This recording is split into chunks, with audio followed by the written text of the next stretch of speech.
BET Awards. While in Chicago, DT says he had a friend with him that knew Chicago, and they had asked if they wanted to go out. Buck was preoccupied with a female, while DT wanted to go see the nightlife in Chicago. So DT snuck in Buck's hotel room and grabbed the G-Unit spinner for a night out. He was actually on their anger management tour, promo run, and this particular city, they had said no alcohol. And I understand. Yeah, something like that is styles. It really just so happened in the radio interview. It's like 10, 11 o'clock. Dragging it like 2 o'clock and like 12:31. So we come home. He got a little company, whatever. So we sitting up in the room talking. At the time, I was wearing the G-Unit spinner at the shows. But this particular time, he had it, okay? And he had it sitting on his table. And, you know, me antsy. I'm ready to get out and see the city. And one of my guys from Nashville, which he died.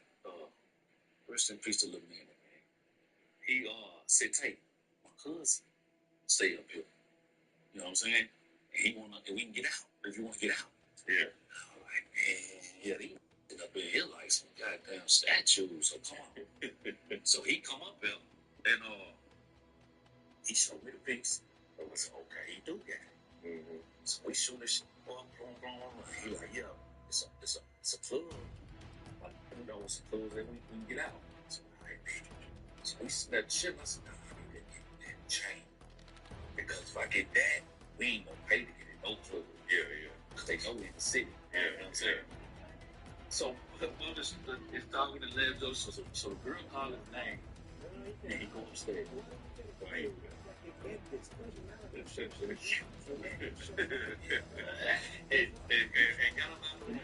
And his friends decided to go to Greeny Greens, which at the time was known as a very violent area in Chicago, but it was the only place that had a nightclub open past midnight. They pulled up at the Dragon Room in Greeny Greens, and DT walks out with his homies. The security notices it's a G-Unit affiliate and welcomes them. However, there were other people there that had different plans. We ended up going out with this club, man. And I'll never forget that there was a lot of people outside by the front door of the line. They was just hanging out. And there was so many people that I'm like, okay, it's happening. Like, this ain't no Allen type shit. So I'm like, when we pull up, I'm hanging out the window. That the G-Unit in the building, I'm got the chain. So the security guard at the club dude see me. He said, yeah, good. So I'm like, yeah, what's going on here? You know what I'm saying? And my man, like, I want to talk to the club. So I'm like, no, just pull on right up on the side of the club, bro. Because my front door was good. You know what I'm saying? So there's a lot of people out there. Right. So I said, so pull right here. So I get back to the truck. He's the exit. So we pulled up right there. And when we pulled that, I wasn't thinking, no, something could really happen like that. So we get out of the truck. We chilling for a minute. You know, bitching behind the grave. She said, so one of the girls was talking to me, and she kept looking past me. You feel me? And I had the chain on, so I'm looking at her eyes. You know what I'm saying? I'm like, looking at her. So when I look back, it's like maybe three or four guys was crossing the street. We come at our way though. Okay, so when they cross the street, I go on turn around. She stopped talking to me. I go on turn around. So we look at them shit. So they come, and then I should have knew something was weird because when they walk across the street, they walk through us. You feel what I'm saying? Like when they actually walk straight through me and man, like on some shit. What the fuck good about it? So man, they looking too. So they walk through us. They walking towards the club though. Like they ready to go in. Yeah. So once we see they walk through us, then they look or whatever, and they turn around, they're walking. So we look. They turn the corner, like I said, the rest of the shooting. Yeah. Man. 5 seconds later, it was going on. Man, that boy was over there, man, listen. Give me that. When I heard him say, give me that, he shot first, though. By my foot. Yeah. So I seen a spark. And I'm like, damn, they shooting out here. So I see the spark, and then I hear the nigga say, give me that. So he got his hand on my necklace. Yeah, he's shooting at the ground. He shot at the ground first. So when he said that, I didn't know what was going on. So I grabbed the necklace like, what's going on? I'm trying to get low too. Yeah. Because I can't see nobody. When I hear him, they give me that. So when I grabbed the chain like that, he shot and Manny shot. So Manny must have seen what was going on and tried. He shot. He shot, boom, Manny shot, boom. Then he shot again, boom. Then Manny shot again, boom, 4 shot. So that first shot, when he grabbed my necklace, I was going down and my necklace was coming up because he was trying to take it out. You know what I'm saying? So I'm holding it like, nah. Yeah. So when he shot that second shot, I looked down, that barrel was that long. You know what I said, man? If you don't take this motherfucking necklace, get the away from me. Right. Yeah, do it. Show me that one. I was saying, here, yeah. You know what I'm saying? So I seen the barrel the second shot. That one I went on and flicked it out. Yeah. You feel what I'm saying? He grabbed it and ran on the street. Yeah. Manny, one of the guy who was with us, he had got shot in the hand. I got it. And Manny's gun was sitting back. Yeah. So it was. Somebody just took the chain, and Buck's like, took what chain take? I'm like, the G unit spinner. He's like, the G unit spinner? Dang, no, Tay. You wasn't even supposed to have the chain. How you get the chain, Tay? You know, and I'm like, man, listen, it's already happened. They want to hear this shit from you right now. You're like, man, you finna tell 50. You finna tell him, man. I ain't telling him. Well, I ain't calling him. You know what I'm saying? So I just remember him calling Phil. And I'm watching Buck's face. And he's like, yo, Phil, man, the chain just got took, man. I guess Phil's like, what chain? What chain? He like, the G unit chain. And then I just see Buck's face like,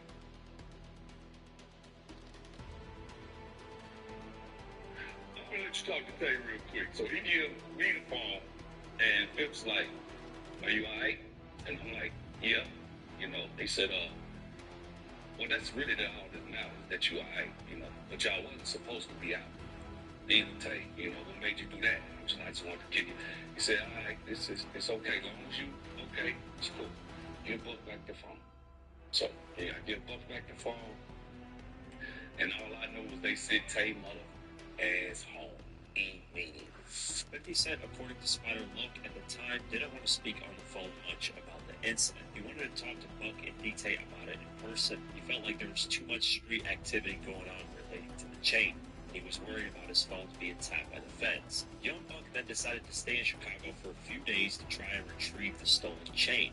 Because of him staying in Chicago, he missed his Milwaukee stop for promotion.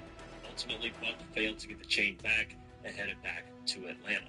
DT says he was sent home from being on tour with G-Unit for roughly 4 months after the incident.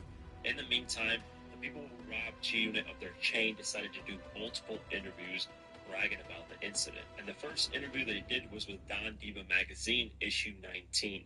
Don Diva asked them this: why don't you let the people know exactly what's going on? And the robber said this: well, basically we caught the guy outside the club snoozing with the G-Unit shit on. We was really upset that the guy ain't want to let us in the club because of how we dressed.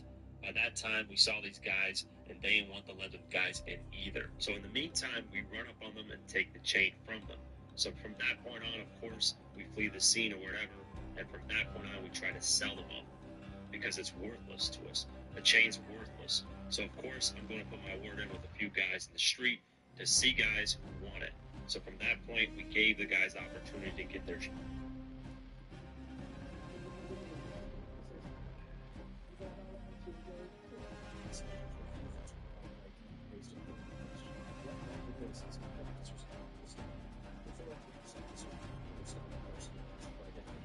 The officer must have a reasonable, articulable suspicion that a crime has occurred. In the beginning, Lieutenant Milazzo said this: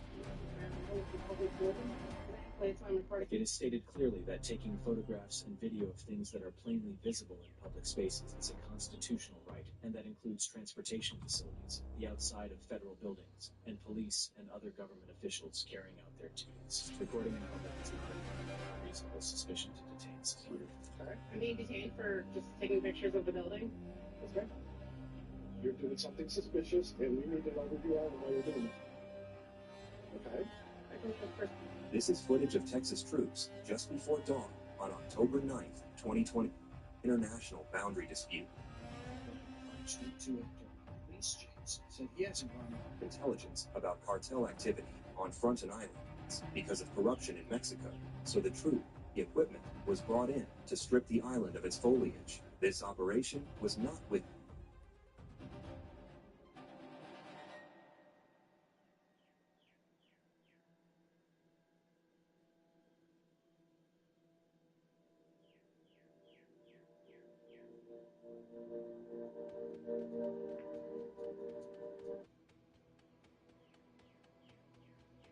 So 2 months ago, I made a video titled "So McTavish is alive, WTF," and I got a ton of hate for that video.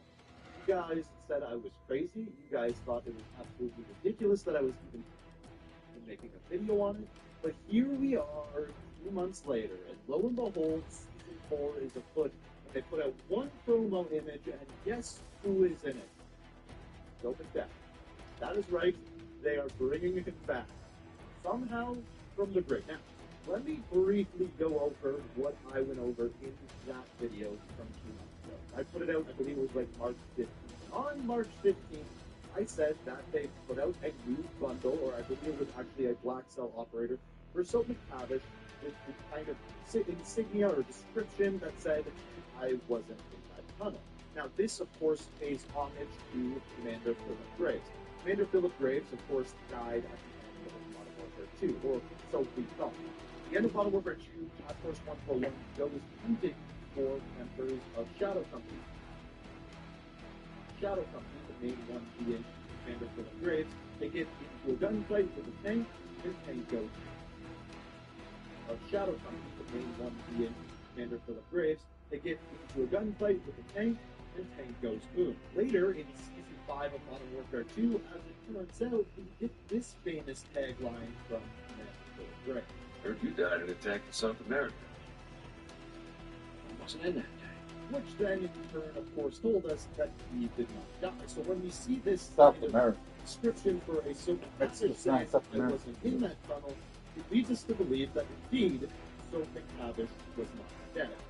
Lo and behold, before comes along, yes, is in the promo image. Now, at first I was like, hey, there's no way that this is Soap. There's absolutely no way. They're not bringing him back. And then when I made that video about Soap potentially not being dead, I still didn't believe it and thought it was crazy because the plot armor on these characters at this point is insane. They've done it with Alex. They've done it with Commander Philip Graves. They've done it with so many characters that were assumably killed off and then brought back, and here we are once again. So I didn't believe that this was Soap, but then you look at the image description on Twitter, and lo and behold, it says that this character is Soap McTavish. So what exactly happened? If you didn't play the campaign for Modern Warfare 3, here's what you need to know. By the very end of the campaign, Task Force 141 with Soap McTavish go into a tunnel where Makarov has planted a bomb. When they finally work their way to the bomb, they go to defuse it. Captain Price, as well as Soap McTavish, are working to defuse the bomb. When Vladimir Makarov shows up, they get in a fight, into a struggle, and Makarov shoots Soap McTavish where and I want to be very clear about something. Pay attention to where he gets shot. The left side of Soap's head, around his temple, like square in the brain, but we'll put that aside for a second. That is where he gets shot. So we know that that is where there should be a good source. We look at the image here and see the left side of Soap's head. And it appears as though right above his left eye there might be a very, very small scar. It is hard to make out, and if you do, it's not as big as you think it would be, or quite literally a gunshot wound. But needless to say, it very well might be there. So, as of right now, the most recent information that we got on this is the Season 4 trailer. Now, in this trailer, it's a long look at, again, Soap McTavish. He walks through many different areas, and the kind of timeline of this one is stopping contamination. There's a countdown going on. Clearly, there's some sort of contamination going on the Yurzikistan. So that is essentially the story that we have moving forward with Season 4. Nowhere is it in here addressed as to what the heck Soap McTavish is doing in it. So I wanted to address a couple of rumors and what people are saying as to how this is possible that Soap McTavish is once again returning and did not die in that tunnel. There's a couple of ways where it is possible, and I wanted to take a look at what those may be. And yeah, there's a couple of rumors that just aren't correct, so I don't exactly know where they are going with this or how they are going to explain it, but as of right now, they haven't. So first off, we have what we see at the very end here. We have Soap McTavish wearing this strange vein-looking mask, and maybe this is there to help him breathe. Some sort of traumatic injury from the bullet wound caused him to have trouble to breathe, so he needs this mask to live. Maybe it's something along those lines. But I think the big thing that we are missing here is at the very end of the campaign, there is quite literally a scene where we have an urn with Soap McTavish cremated in it. He is just at this point, at least according to the rest of Task Force 141. But to say that he just survived the bullet wound doesn't really make any sense, because it makes this entire scene that you are watching makes absolutely zero sense. Okay, option number two. Option number two is that Soap McTavish is not alive. He is still dead. And a couple of things to kind of support this is, number one, we know that the Modern Warfare Zombies storyline takes place before the campaign of Modern Warfare 3. So, technically, that could mean the post scenes that we are seeing in these various seasons are taking place before the events of the Modern Warfare 3 campaign. So at this point, where Music Stand is going on and everything like that, that would mean it is before the events of Modern Warfare 3. Except there's one really major big problem with this. We know that that is not the case, because even in Season 1 for Modern Warfare 3, it tells the story of Nolan escaping from Task Force 141's custody and going back to fight in Eurosixstan, which means all of the events happening in these various seasons have to be happening after the events of Modern Warfare 3. So yes, Zombies is happening before the events of the campaign, but no, Warzone and multiplayer are taking place after the fact, which means Soap would have already got shot. So this leaves us with the only other option that is actually possible for Soap McTavish to be alive. And that is the fact that, indeed, Soap McTavish is not in the tunnel. Just like that little snippet in the description of his Black Cell operator would state, is that he was not in that tunnel. Which is the exact same thing that they did with Graves at the end of Modern Warfare 2, which to me is just absolutely ridiculous. Now, the only reasoning for this, absolutely ridiculous. Now, the only reasoning Graves at the end of Modern Warfare 2, which to me is just absolutely, which is the of his Black Cell operator would state, is that he was not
A new cartel war is about to break out in Mexico as the current boss of the Sinaloa cartel, El Mayo, is raging over the death of his nephew, Cheo Antrax. Cheo, who was likely the heir to the Sinaloa cartel, was shot to death in broad daylight.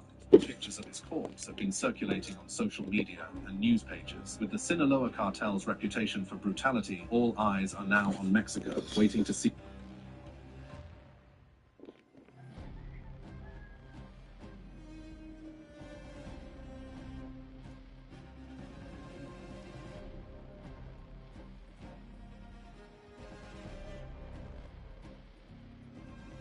how El Mayo will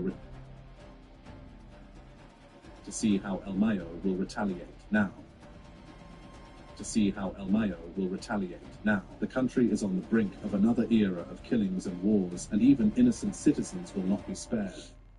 El Mayo sends a disturbing message. The Sinaloa cartel, notorious for its iron-fisted control over the drug trade, has taken a disturbing step following the death of Cheo Antrax, a key figure within their ranks. In a move that has raised a lot of suspicion, the cartel has aggressively circulating images depicting Cheo's deceased body, a tactic that is so much different from their historical approach to such matters. Social media platforms, typically awash with the dark realities of cartel violence, have become battlegrounds for control over these images. Sinaloa cartel-aligned accounts have issued stern warnings, declaring the sharing of Cheo's death images as strictly off-limits. This clampdown has been so extensive that even US-based news outlets, such as Dallas News, have taken note of the cartel's efforts to enforce this image embargo. The seriousness of the cartel's intent was made by an audio clip that surfaced online.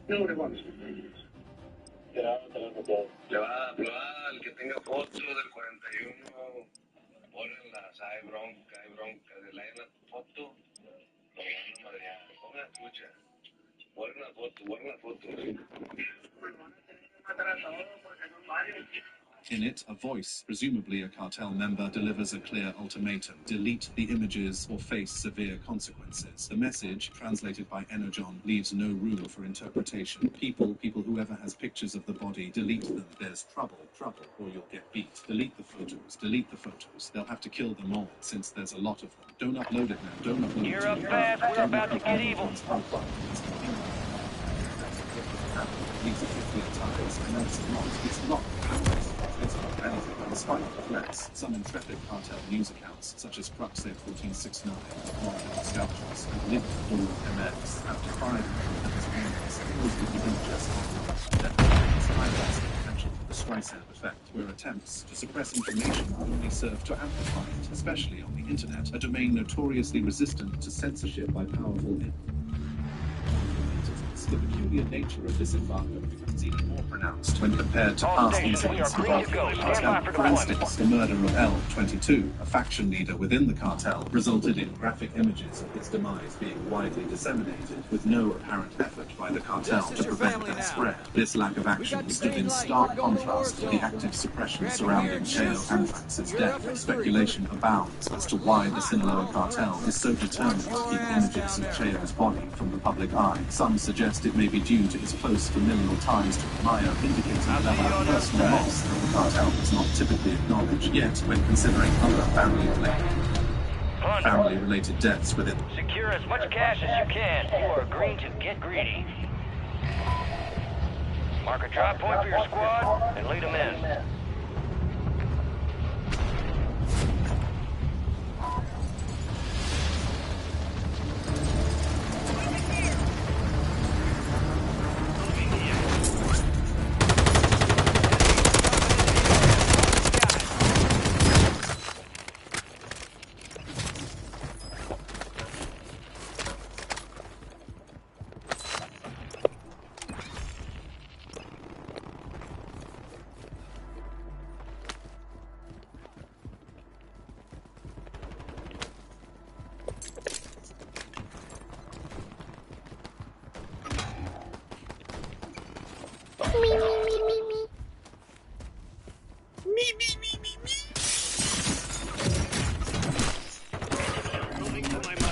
Soy papi muñeño.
X-23 is on station. Strike inbound.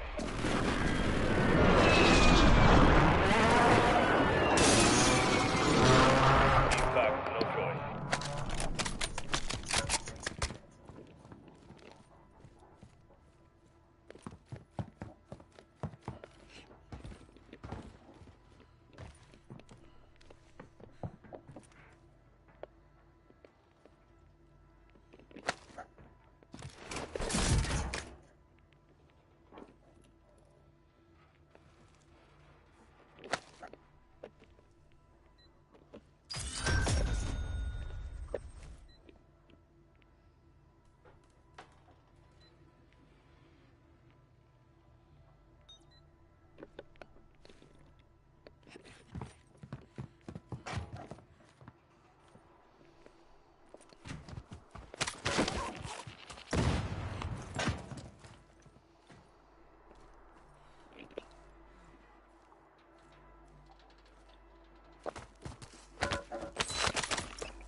There's a bounty contract.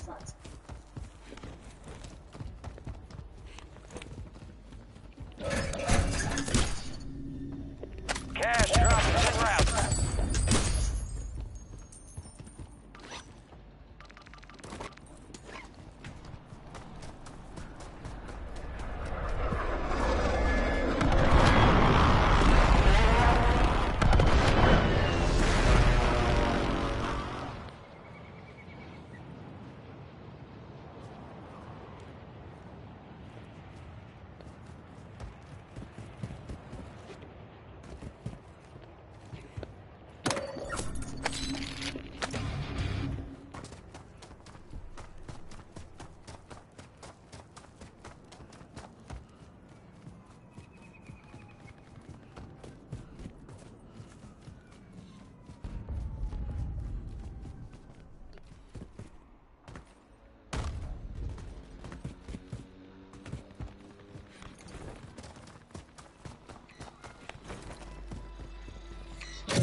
Get this hard drive to the uplink station marked on your TAC map to export the data.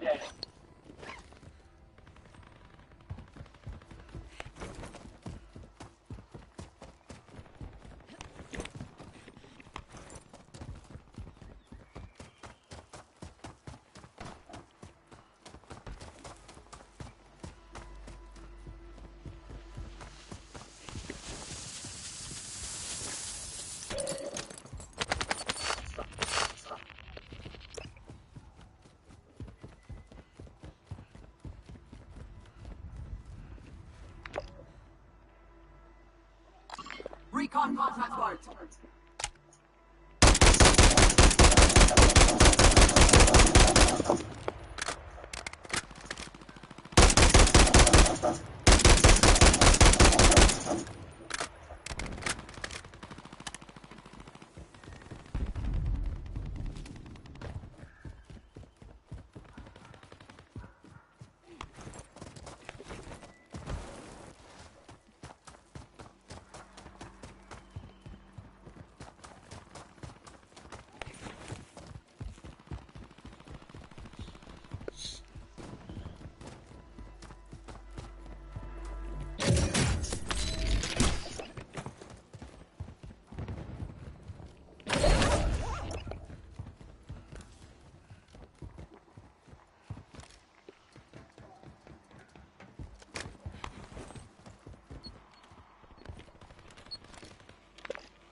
Connection established. I want you to secure that area until the upload completes.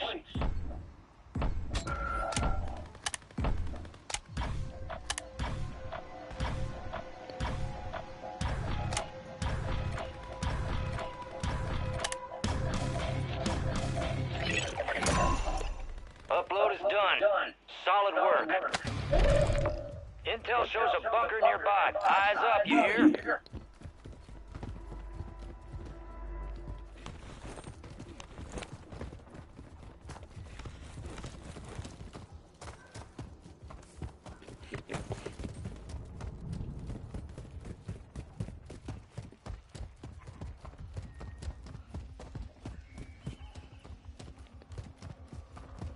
Enemy soldier incoming.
Contractor. Complete contracts and get yourself paid.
Requesting recon flyover!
is in the airspace. Take it down and secure that cache.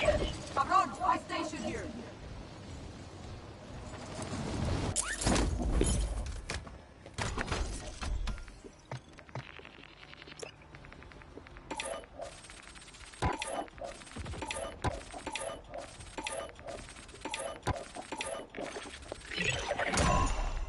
Primary objective complete. All targets eliminated. Enemies are dropping into the area. Watch the skies.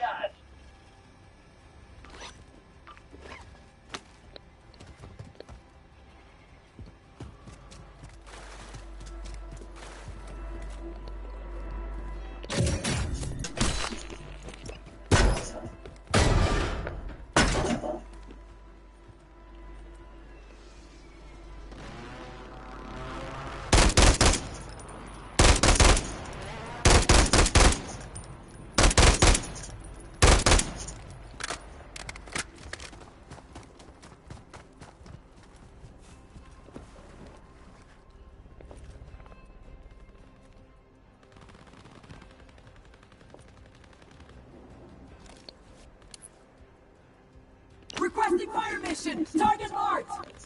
Copy that. Mortar strike inbound now.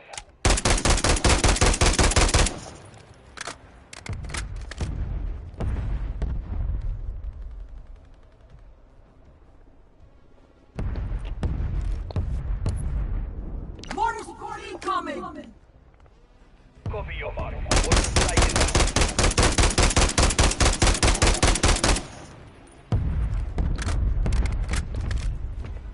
Enemy soldier incoming.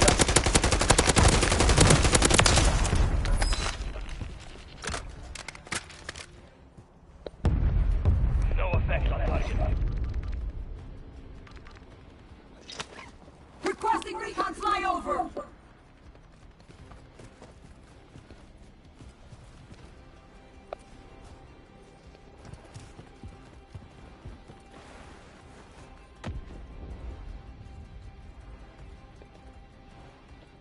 Need recon overhead.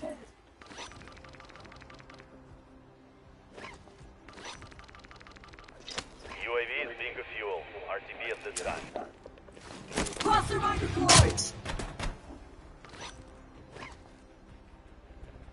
Requesting recon flyover. Friendly UAV entering area. UAV is being fuel. RTB at this time.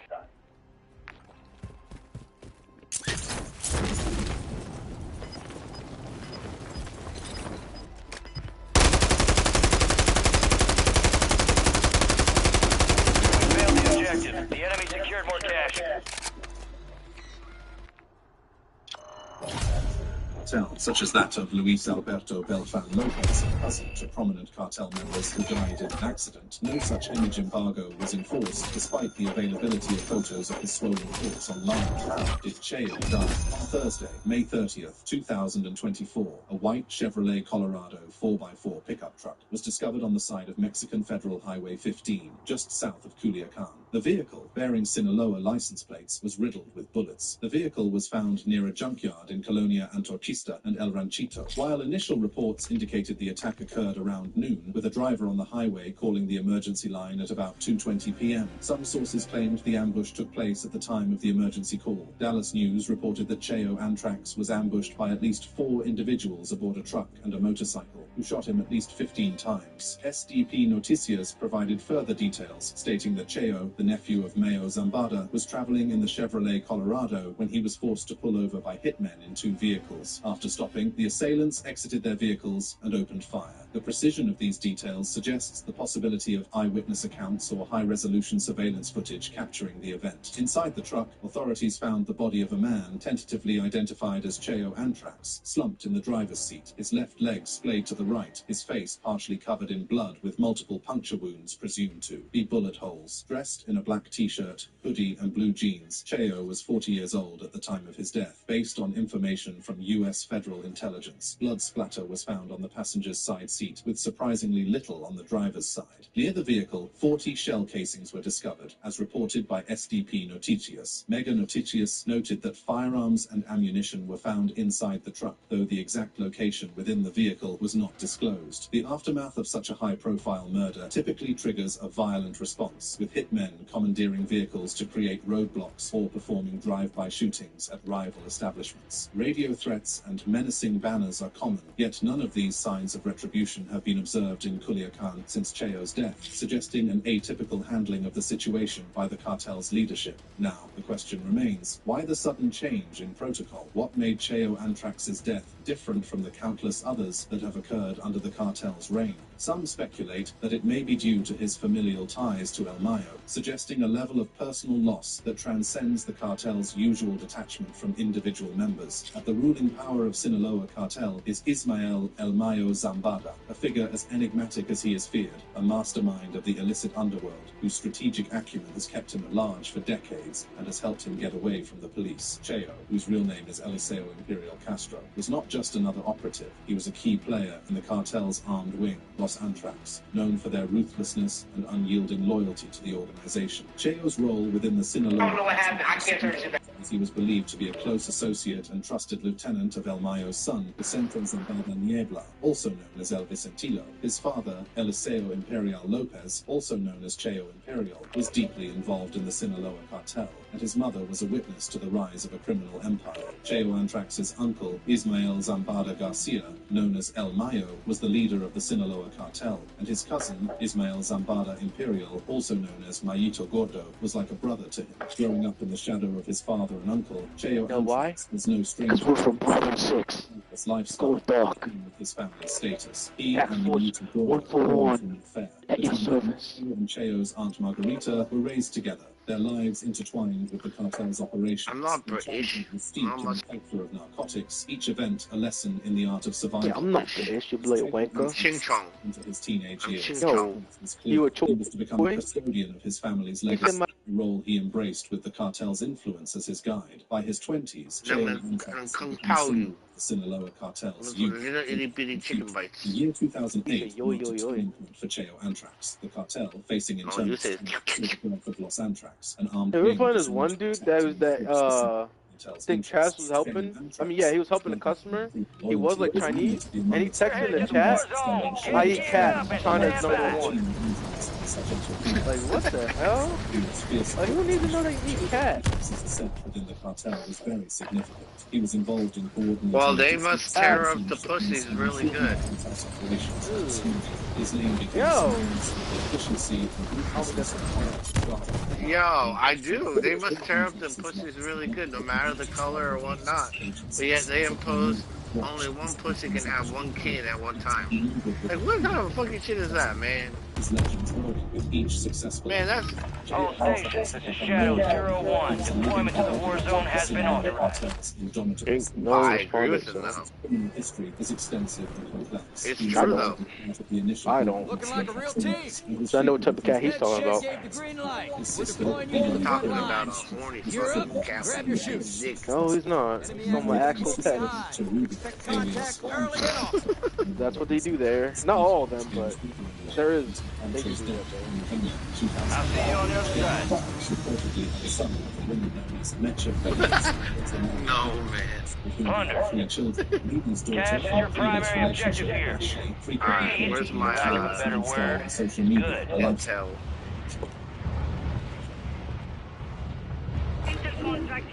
Drop point is right there. Let's go. Because right by there is a bunker. Hell yeah.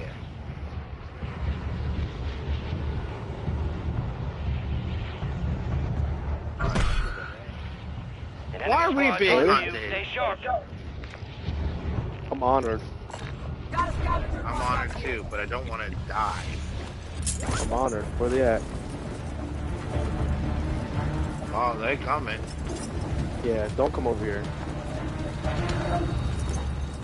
Well, I need to get the freaking intel contract, wherever the hell that shit is. Really? You thought you were gonna get in a car? Right in front of my face? It's crazy.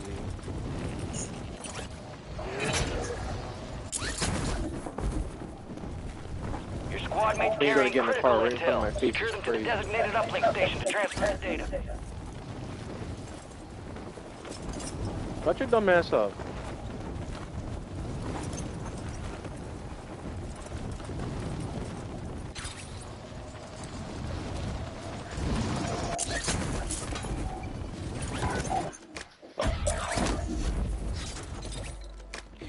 Enemies dropping into the AO.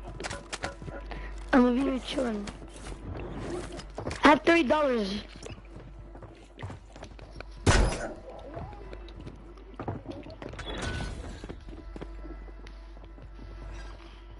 What? Oh, what the Sigma is this kid, man?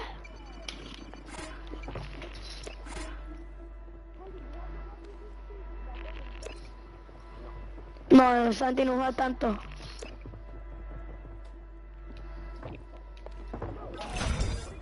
Cheaters.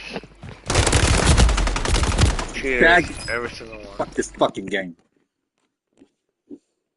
Funded by the proceeds of Cheo's criminal activities. After the arrest of Chino Antrax in 2013 and the subsequent decline of Los Antrax, Cheo Antrax shifted roles, becoming the head of security for Mayito Gordo. However, when Mayito Gordo was arrested in November 2014, Cheo Antrax narrowly escaped capture and was forced to adapt once again, managing a drug trafficking route from Tijuana to San Diego. In September 2016, the US government sanctioned Cheo Antrax under the Kingpin Act, which economically sanctioned him and his associates, forbidding US citizens from doing business with him. His influence and power seemed to wane after this, and he took on a more behind-the-scenes role in the cartel. From 2016 to 2024, Cheo Antrax largely disappeared from the public eye, with the most notable incident being his alleged appearance at a narco party in January 2021. The latest news, as of September 2023, is the death of his father, Eliseo Imperial Lopez, in Sinaloa, under circumstances that remain unclear. Who killed Cheo Antrax? In the dark world of cartel dominance, the crime scene of Cheo Antrax stands out as a chilling scene with many unanswered questions. This notorious figure met his end in a spectacle of violence, but the oddities left behind tell a story that's anything but straightforward. From the mysterious gunshot wounds that defy medical logic to the perplexing blood spatter patterns, every detail calls for a deeper dive. The image of Cheo Antrax's lifeless body was a horrific, but it was the gunshot wound on his forehead that drew immediate attention. Typically, a bullet tearing through the vascularity of the human head results in significant external bleeding. Yet, in a perplexing departure from the norm, Cheo's wound was devoid of the expected blood flow. The absence of blood from the wound could suggest several scenarios. One possibility is that the injury occurred post-mortem. If Cheo's heart had already stopped, the lack of circulatory pressure would mean no blood flow to spill from the wound. Alternatively, the wound's characteristics might indicate a scenario where the bullet did not exit, which in rare cases can result in minimal external bleeding. Forensic experts would usually look for blood spatter, tissue damage, and bullet trajectory to piece together the events. However, the peculiarities of this wound leave room for speculation and challenge the narrative of a straightforward assassination. The oddities at the crime scene extend beyond the wound itself. The location and direction of the blood spatter present a conundrum. The majority of the blood is not behind Cheo on the driver's side seat, but rather on the passenger's side.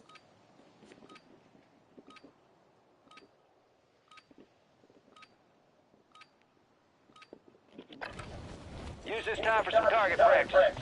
Real things coming soon.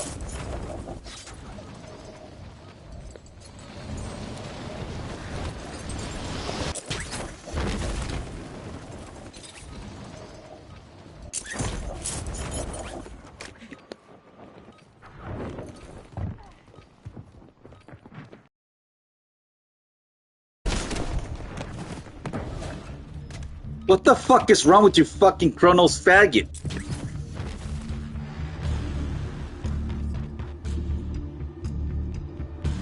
Prep time's over, now you're deployed to the war zone.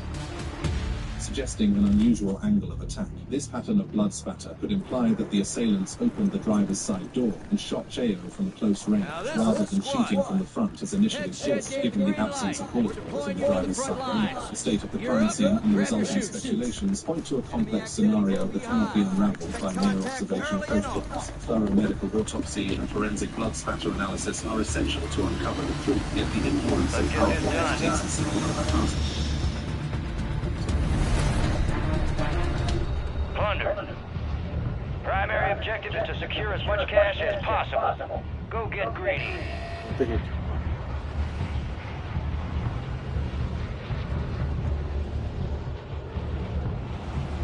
Most wanted contact here.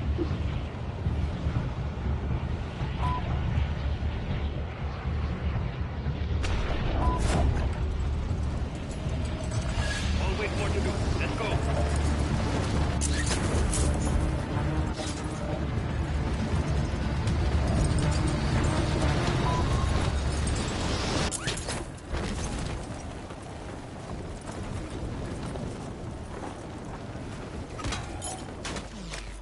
Enemy soldier incoming.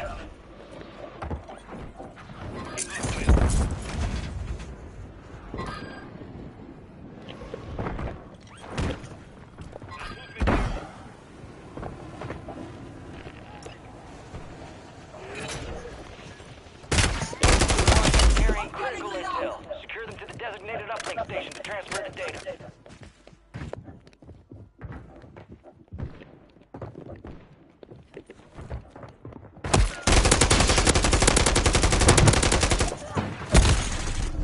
What the fuck, you cocksucker? Fuck you, stupid bitch. Fucking nigger. Enemy squad, evade and survive. Fucking black hoe.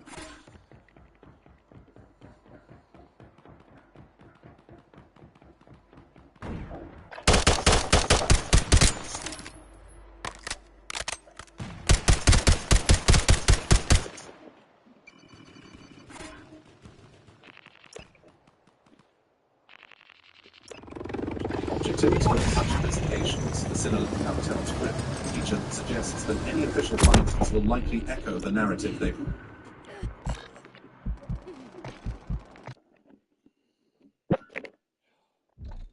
In the end, the peculiarities of Cheo Antrax's murder scene, from the bloodless wound to the baffling blood spatter pattern, remain a mystery. The two banned photos that have surfaced may be the only pieces of evidence not subject to the cartel's narrative control. Cheo Antrax is not the first cousin of El Mayo to be murdered, which is why there is a lot of speculations as to why the cartel is trying to ban the pictures of Cheo's body online. In 2016, the city of Culiacan, Edgar Giovanni Parra Zambada, nephew to the infamous Ismael El Mayo Zambada Garcia, was mercilessly gunned down by unidentified assailants. According to the authorities, the assailants crashed into Parra's car before gunning him down. As the son of Jesus El Rey Zambada Garcia, El Mayo's brother, who was extradited to the United States on drug trafficking charges in 2012, Edgar Giovanni was part of the cartel's inner sanctum, a fact that made his life both privileged and perilous. The Sinaloa cartel's influence extends beyond the drug trade, permeating Mexican society and politics. It operates through a complex web of alliances and rivalries, often clashing with other cartels, such as the Tijuana Cartel, the Gulf Cartel, and Familia Michoacana. The cartel's most violent split occurred with the Beltran Labor Organization, BLO, in 2008, a schism that resulted in a bloody and protracted conflict. Despite these challenges, the Sinaloa cartel has maintained its supremacy, in part due to its decentralized structure. It functions more as a federation of allied groups, rather than a monolithic entity, allowing it to adapt and survive even as its leaders are captured or killed. This structure has also led to internal strife, as factions within the cartel vie for power and control over lucrative trafficking routes. The murder of Edgar Giovanni Parra Zambada in 2016 was a clear reminder of the cartel's vulnerability. His killing was not just a personal tragedy for El Mayo, it was an insult to the cartel's prestige and a potential indicator of possible internal discord or external aggression. The fact that none of the victims were armed,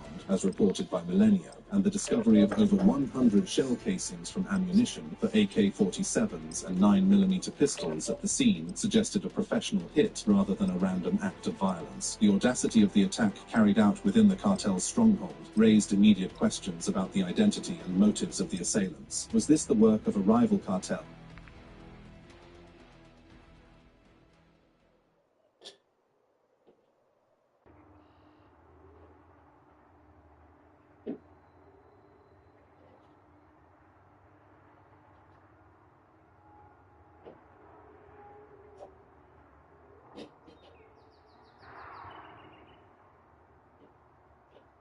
Enemies dropping into the AO. Check your gear and weapons. We'll be deploying shortly.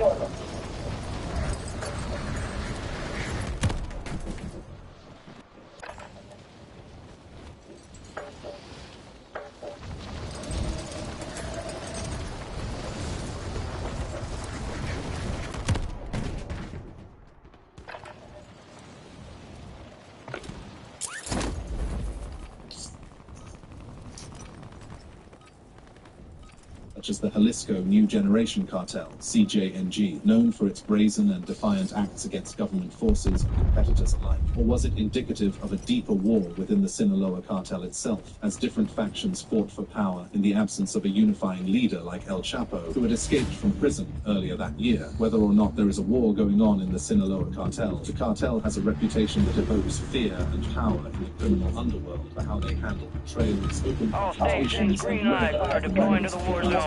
brutal force. For example, the Sinaloa cartel was once rocked to its core by a betrayal that turned personal for one of its most notorious leaders, Hector Luis El Güero Palma Salazar. El Güero began his life in the drug trade in the 1970s. Rising through the ranks, El Güero Palma's cunning and ruthlessness earned him a reputation as a formidable figure within the cartel hierarchy. By the 1990s, he was a key player alongside Joaquin El Chapo Guzman, championing the scores of their Jalisco empire, but also their personal vendettas. The Sinaloa cartel, during this period, was engaged in a fierce battle for dominance Cash over is your the lucrative primary drug objective trafficking here. routes along the west. Greed, for lack of a better word, is good.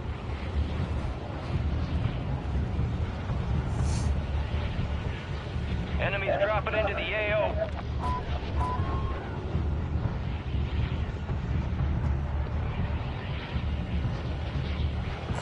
Most wanted contact here.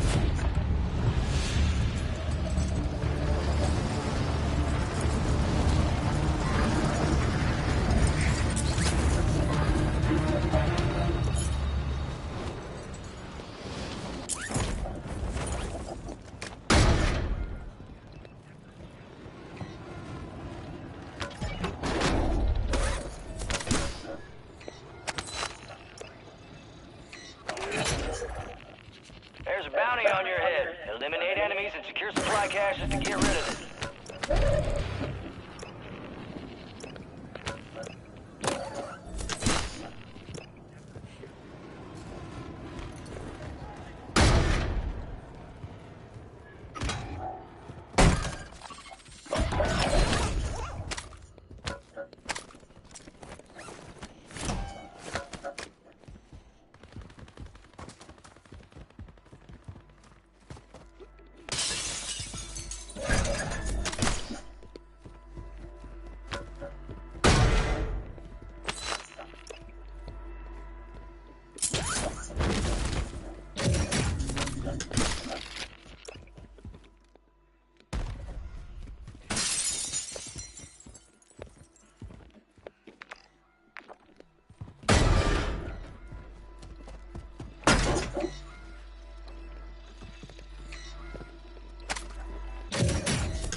Most wanted contract closed. Sending a supply drop to your location. Well earned.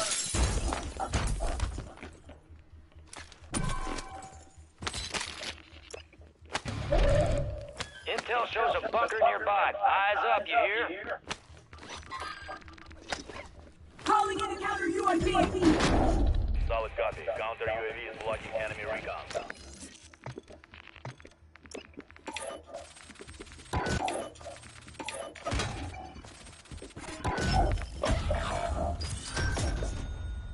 Moving here.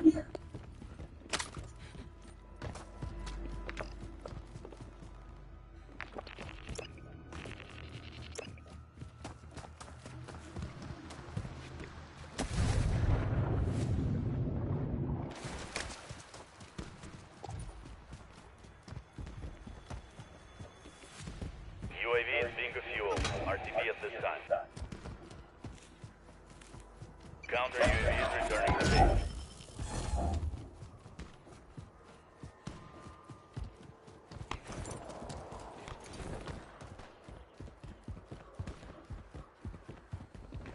Enemy soldier incoming.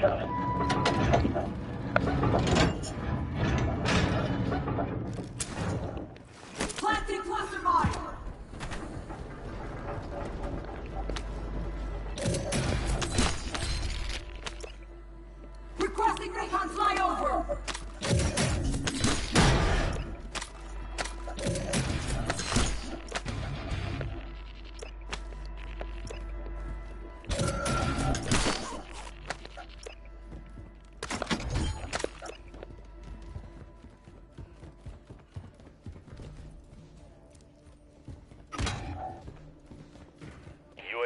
Requesting refuel. RTB at this time.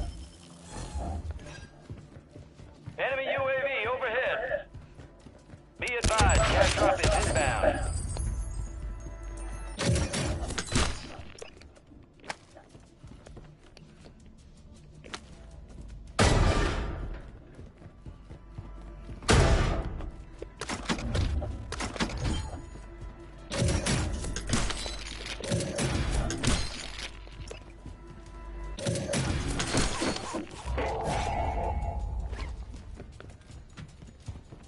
Most wanted contract here. We'll see who's most wanted.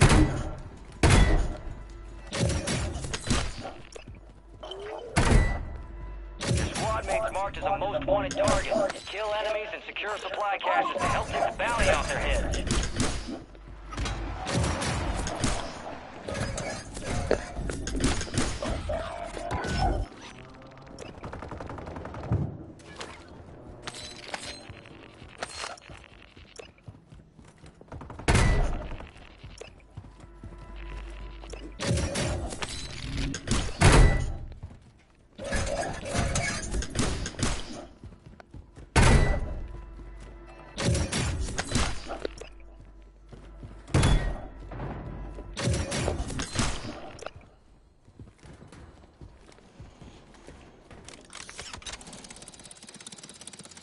Aquí hay dinero.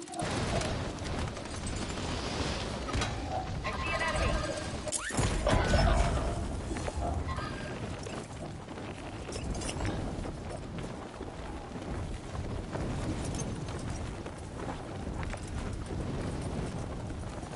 Cabrón, my station here.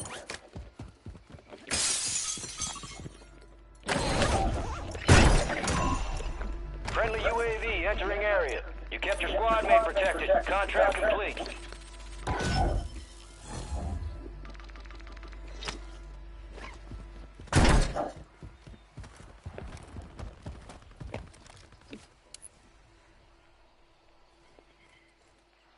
Requesting fire mission. Target marked.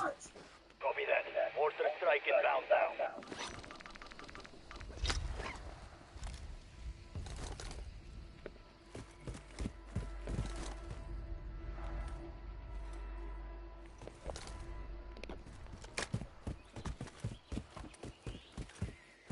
Impact. No hit.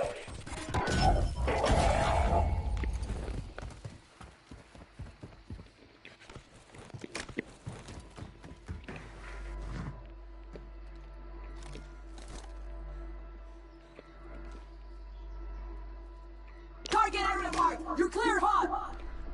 Copy. Phoenix 2-3 on approach. Strike inbound.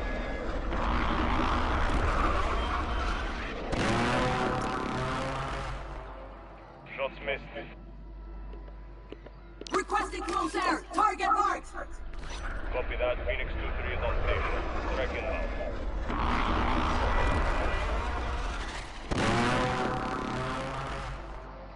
No hits on that round. Target area marked. You're clear, hot. Phoenix 2-3 visual on the target. Strike inbound.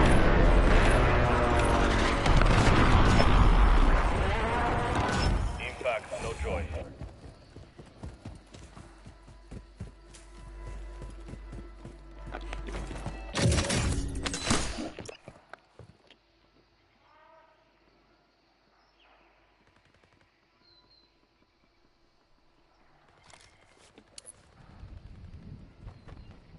Mortar support incoming. Copy your mark. Mortar strike inbound.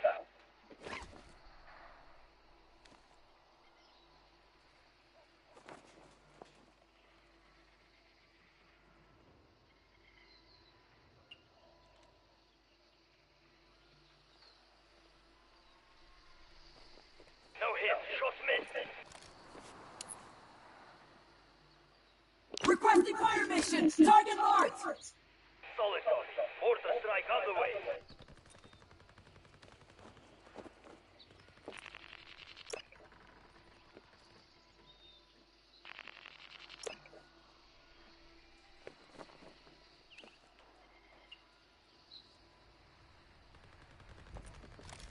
Impact. No hit. incoming! Copy that. Mortar strike inbound now. Blood money. Hunt enemy squads, take their cash. Let's get after it.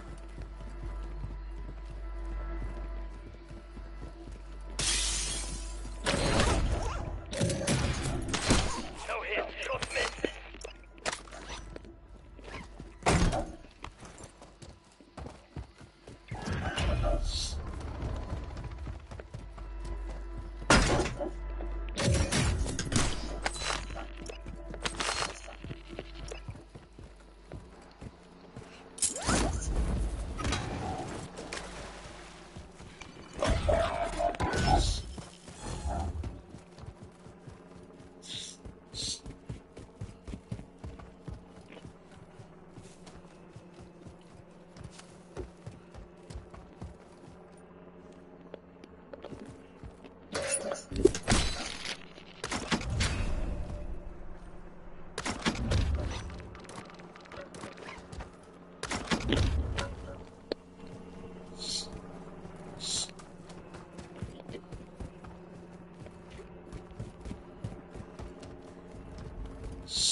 Bounty targets are up. Get after them.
Visual on the enemy.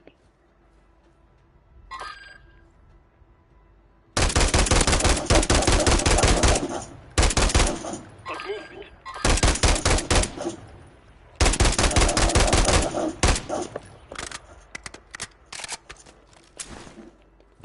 Cluster by the floor! All bounty targets destroyed. Hell of a job.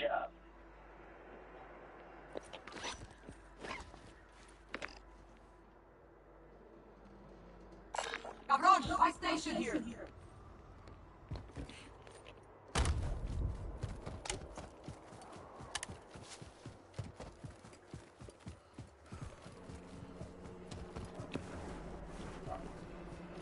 Enemies are dropping into the area. Watch the skies.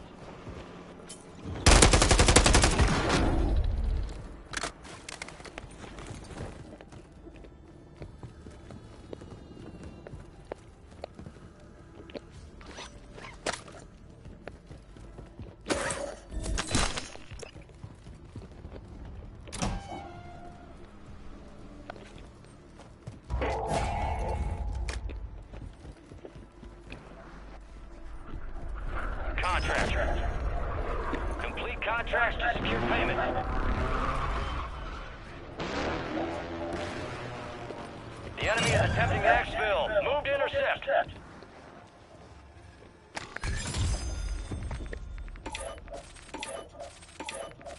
All stations, enemy attack helos in the area. Target that bird and secure the cache. Solid copy. Bird is inbound for cache extraction.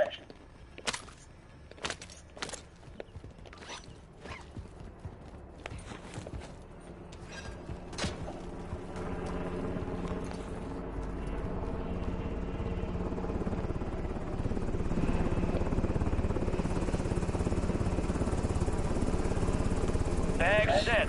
Extract bird is standing by.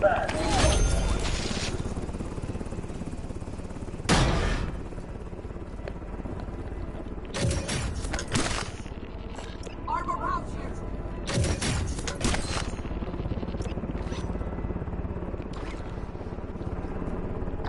Cancel us.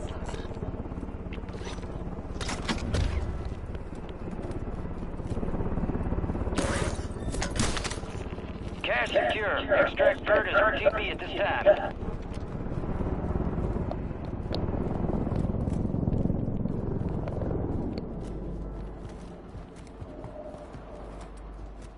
Enemy truck marked.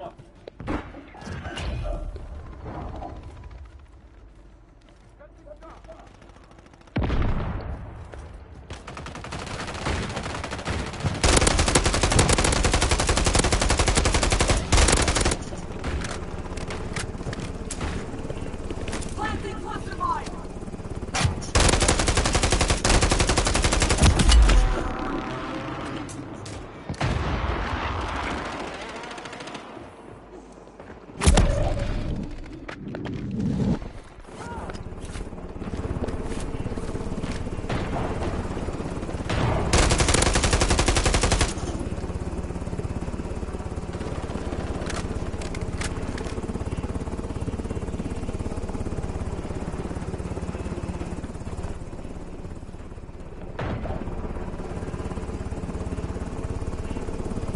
Enemy soldier incoming.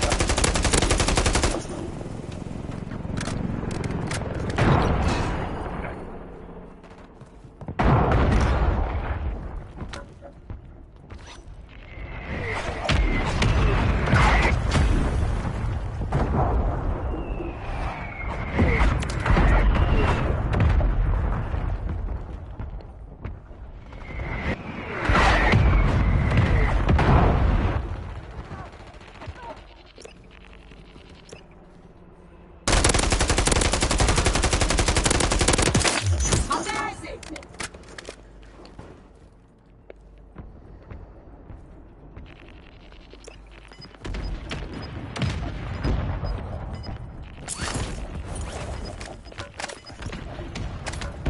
Mission failed. Not enough cash here.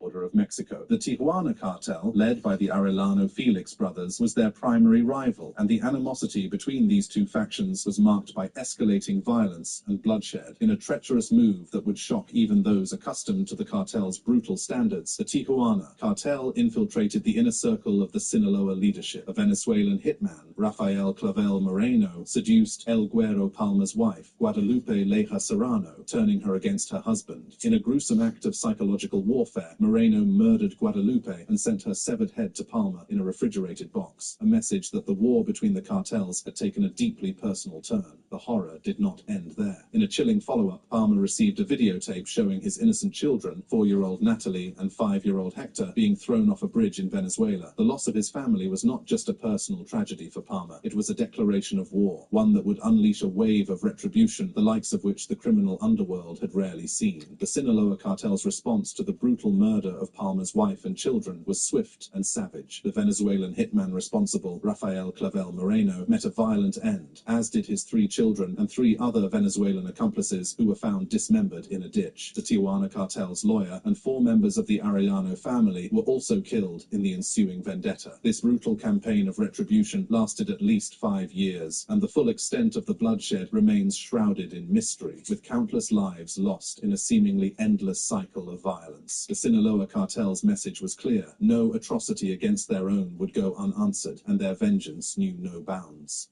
Is the Sinaloa cartel losing its place in the cartel?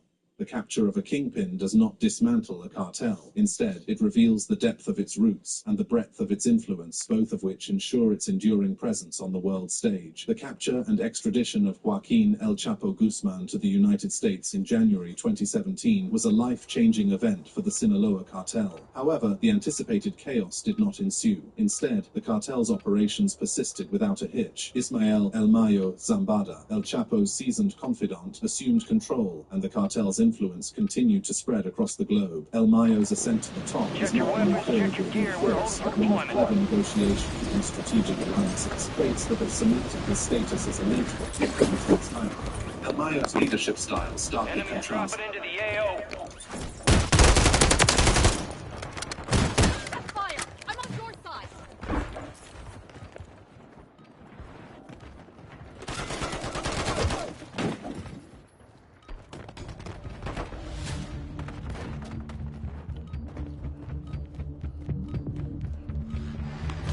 Enemies are dropping into the area. Watch the skies.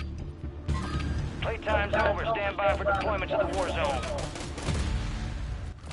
The brash and often violent approach of El Chapo, where Guzman's name became synonymous with the cartel's most audacious exploits, Zambada has operated from the shadows, avoiding the light. Grab your gear and shoot. You're up in 3.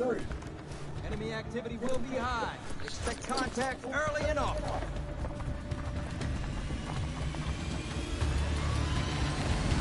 I'll see you on the other side.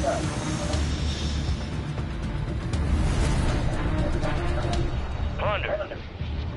Primary objective is to secure as much cash as possible. Go get greedy. Marking contract. Most wanted contract here. Marking contract.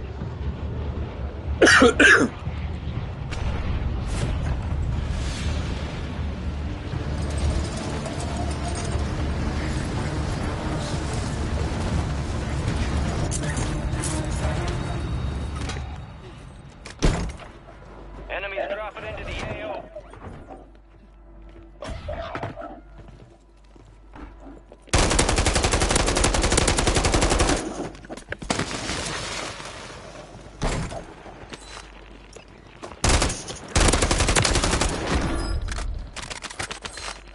Fuck you, sliding bitch.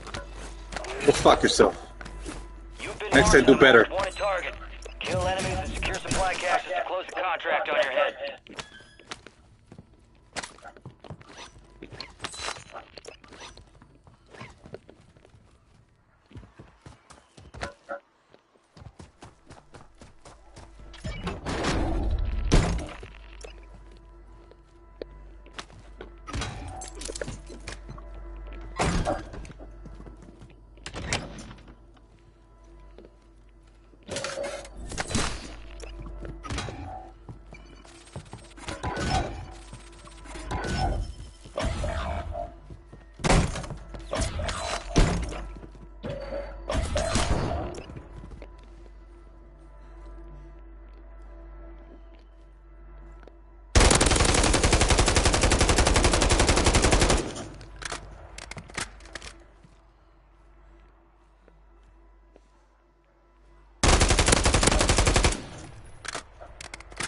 Come on, bitch, let's go. Peep out, motherfucker, let's go. Peep out. Peep out, bitch, let's go. Peep out, motherfucker. Peep out, motherfucker. Peep out, bitch, let's go. Yeah, you stupid fucking cunt. Do better next time, you fucking bitch. Where are you?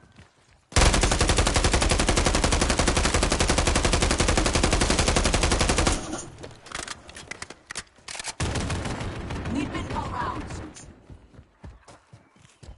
I need rounds.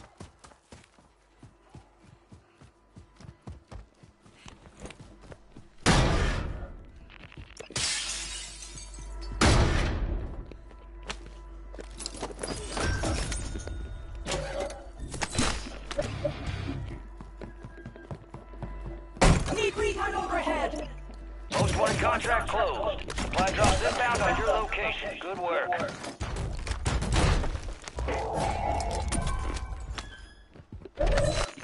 Most wanted contract right here.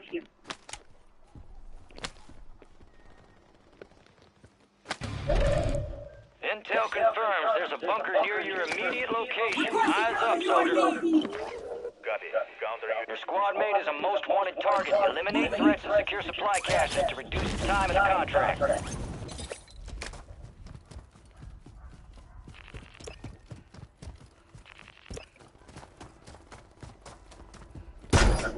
Moving to my mark.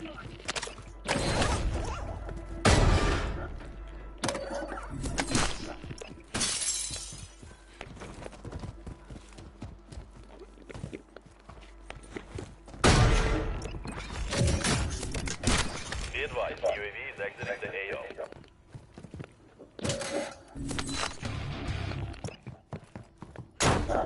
Counter UAV exiting the AO.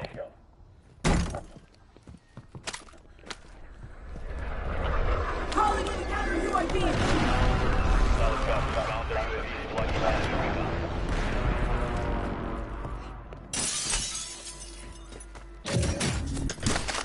Cash drop inbound.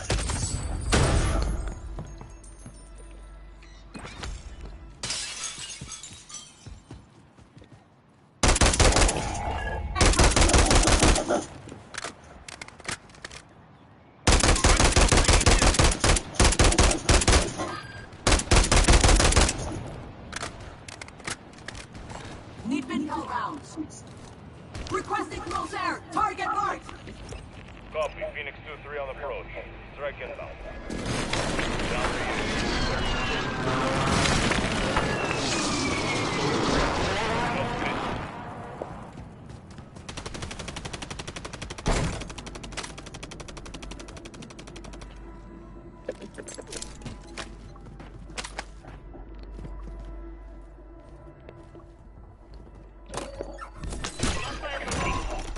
Friendly UAV entering area. Enemy soldier incoming. Keep your squad mate alive. Most wanted contract complete. Easy now. I got you.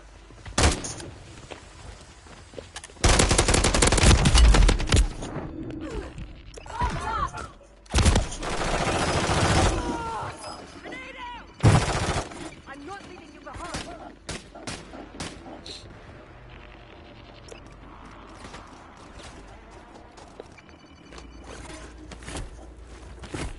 Easy now. I got you.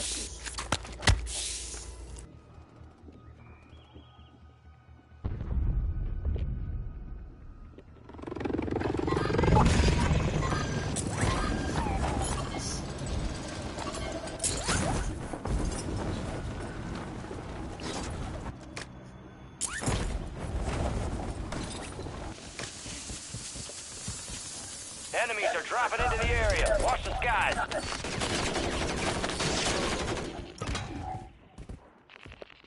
Hostile located.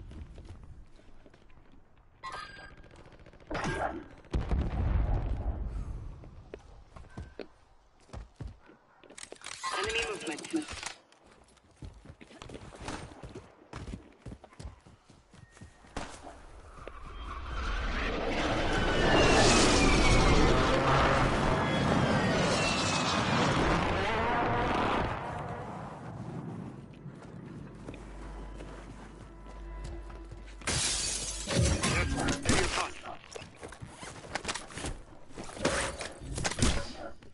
Enemy movement in the AO.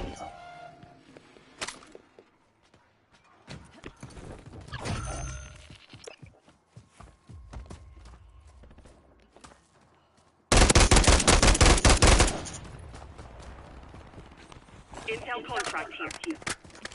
Enemy movement.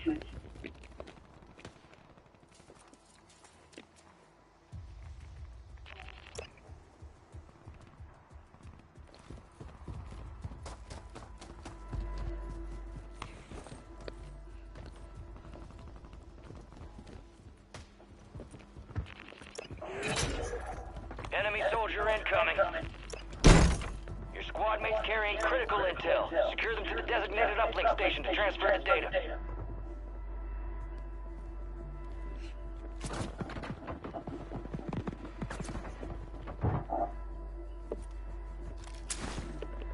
Cluster mine deployed! Upload has started. Set security.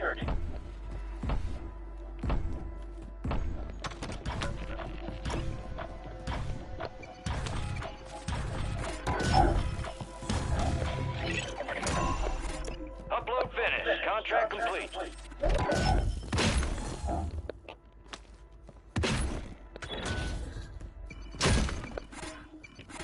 Enemy movement in the AO.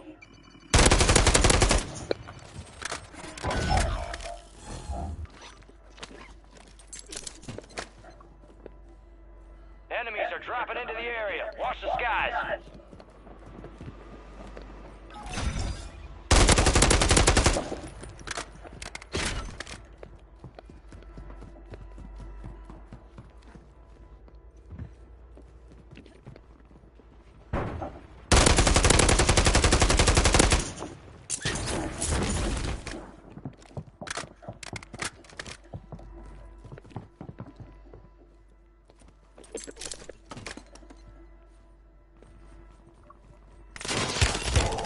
Supply crates are restocked. Advise you load up now. Enemy UAV overhead.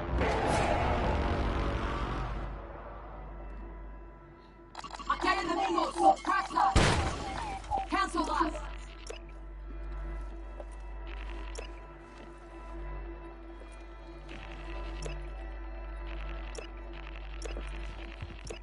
Enemies dropping into the AO.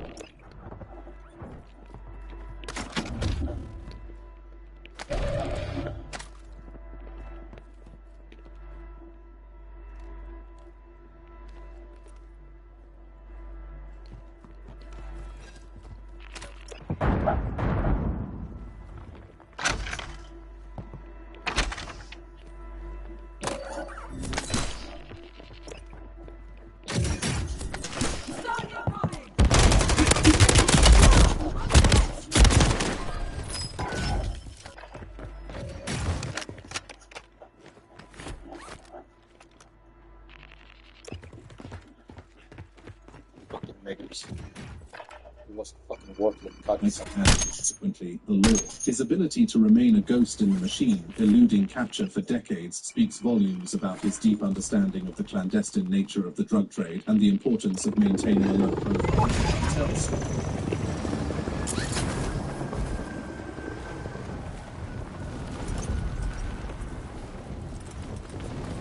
Enemy marked.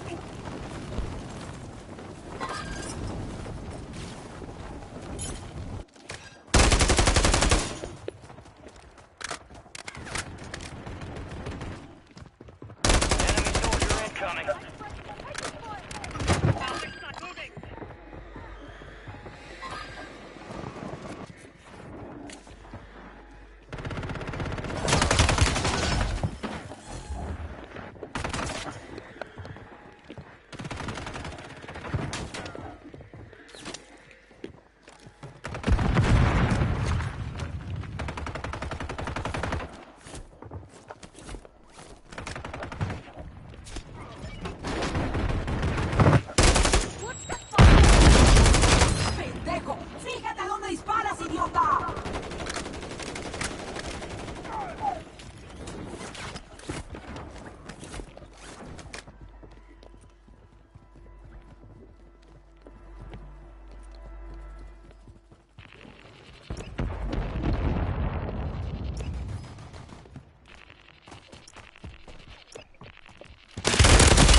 medical.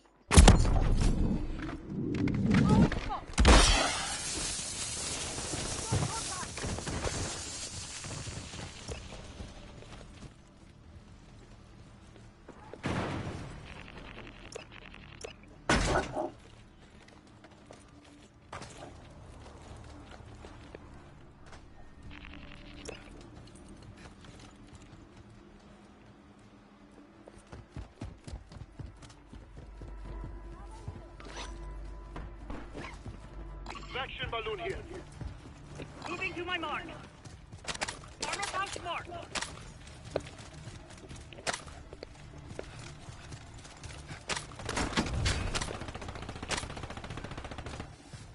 And that was my shit. Enemy movement. Armor plates here.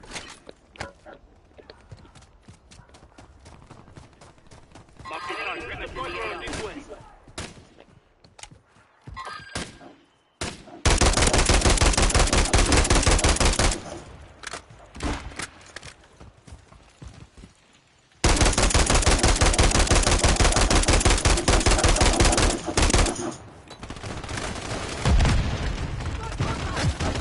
Just doing my job.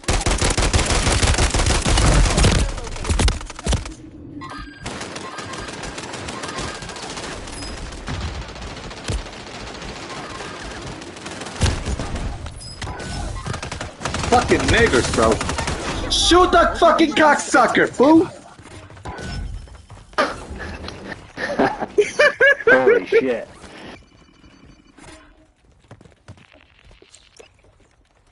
Blood money. Kill enemies, take their cash. Get hunting.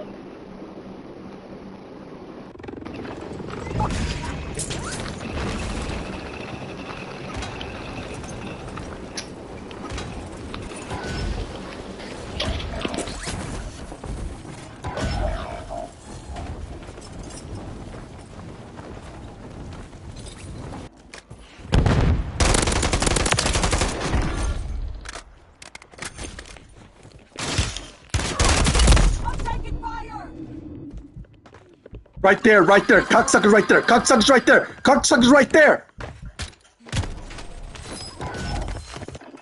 Fucking puto's right there.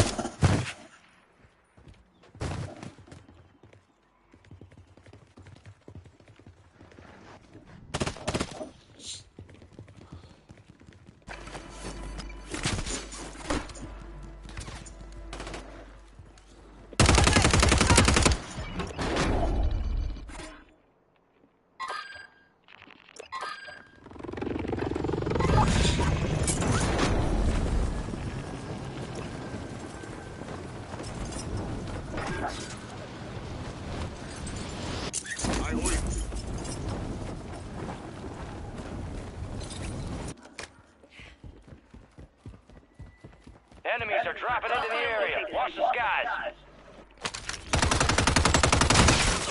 Don't shoot at me, Bessie!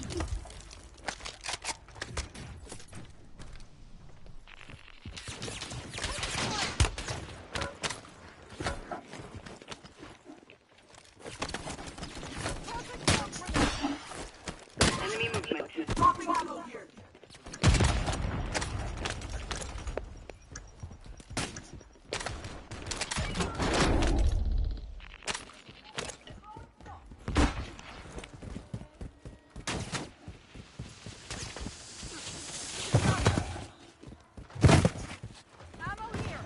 I'm not letting you go out like this.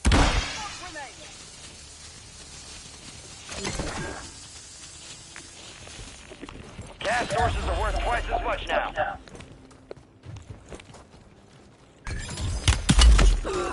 I'm getting lit up. Be advised, enemy attack helo incoming. Shoot it down and secure the cache.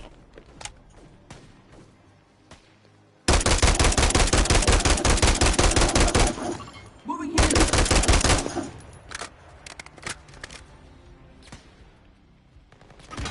Moving enemy mark. Sniper spotted.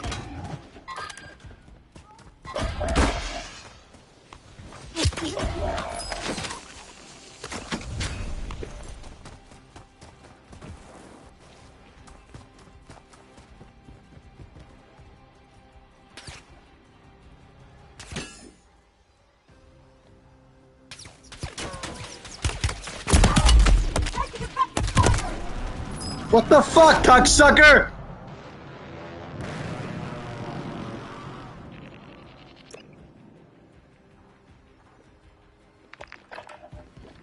Stupid fucking team.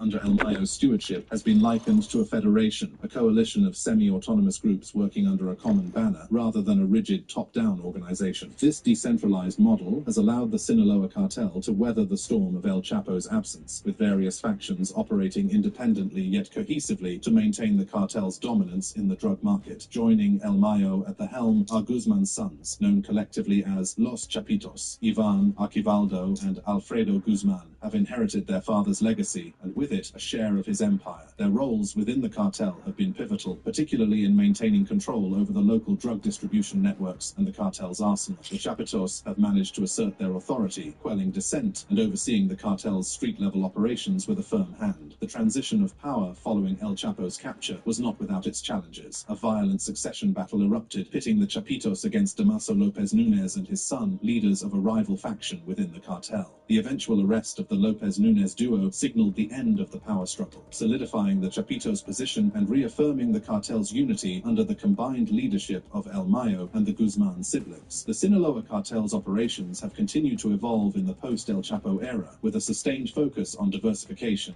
and innovation in trafficking methods. They expanded their drug portfolio, focusing on synthetic substances like fentanyl, which promised higher profits with less production space. Their distribution network, utilizing sophisticated tunnels and drones, kept their products circulating widely. The cartel has also expanded its portfolio to include the lucrative fentanyl trade, capitalizing on the burgeoning opioid crisis in the United States. This strategic shift has not only increased profits, but has also demonstrated the cartel's ability to adapt to market demands and exploit new opportunities. The Sinaloa cartel's reach extends far beyond Mexico's borders. They have established a worldwide network capable of moving Colombian cocaine to Cameroon and Mexican meth cooks to Malaysia. Their control over seaports allows for the import of drugs and precursor chemicals globally. They have laboratories, chemists, and a system of corruption that facilitates drug movement to the border. Internally, the cartel has maintained its operational integrity by leveraging a network of local and international contacts, ensuring a steady flow of narcotics across borders. The use of tunnels, maritime routes, and corrupt officials has remained a staple in the cartel's logistical playbook, allowing them to move vast quantities of drugs with relative impunity. The cartel's influence is not limited to drug trafficking. They have hitmen, enforcers, money launderers, and a network of front corporations. They even have professionals like architects and entertainers within their sphere, contributing to their money laundering operations. In the United States, the Sinaloa cartel's distribution network is deeply entrenched. According to Will Glaspie, a U.S. Drug Enforcement Administration agent, every one of the DEA's 23 divisions is investigating activities tied to the Sinaloa cartel. Their network is so well established that it reaches local gangs and street dealers, controlling the last mile of drug distribution in the United States. Despite his significant role in the cartel's rise, Zambada has evaded capture, remaining a fugitive. Indicted by Mexico's Attorney General's office in 1998, his whereabouts are believed to be in the mountains of the Sinaloa region. Now, in his 70s and battling diabetes, Zambada's reign may not be indefinite. However, his legacy as one of Mexico's most cunning and elusive drug lords is already cemented. Mike Vigil, former head of international operations for the DEA, described him as one of the most astute traffickers, with a diversified portfolio and a Harvard-level education in the drug trade, despite his limited formal schooling. The enduring success of the Sinaloa cartel following the imprisonment of El Chapo is a proof of its wide infrastructure and the clever strategies of its current leaders. El Mayo's strategic plans and the control of the Chapitos over the day-to-day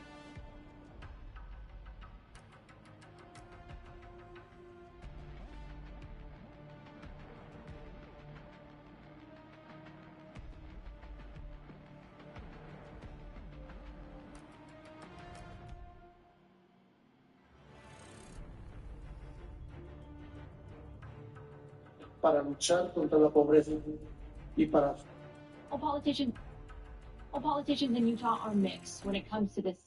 Argentina.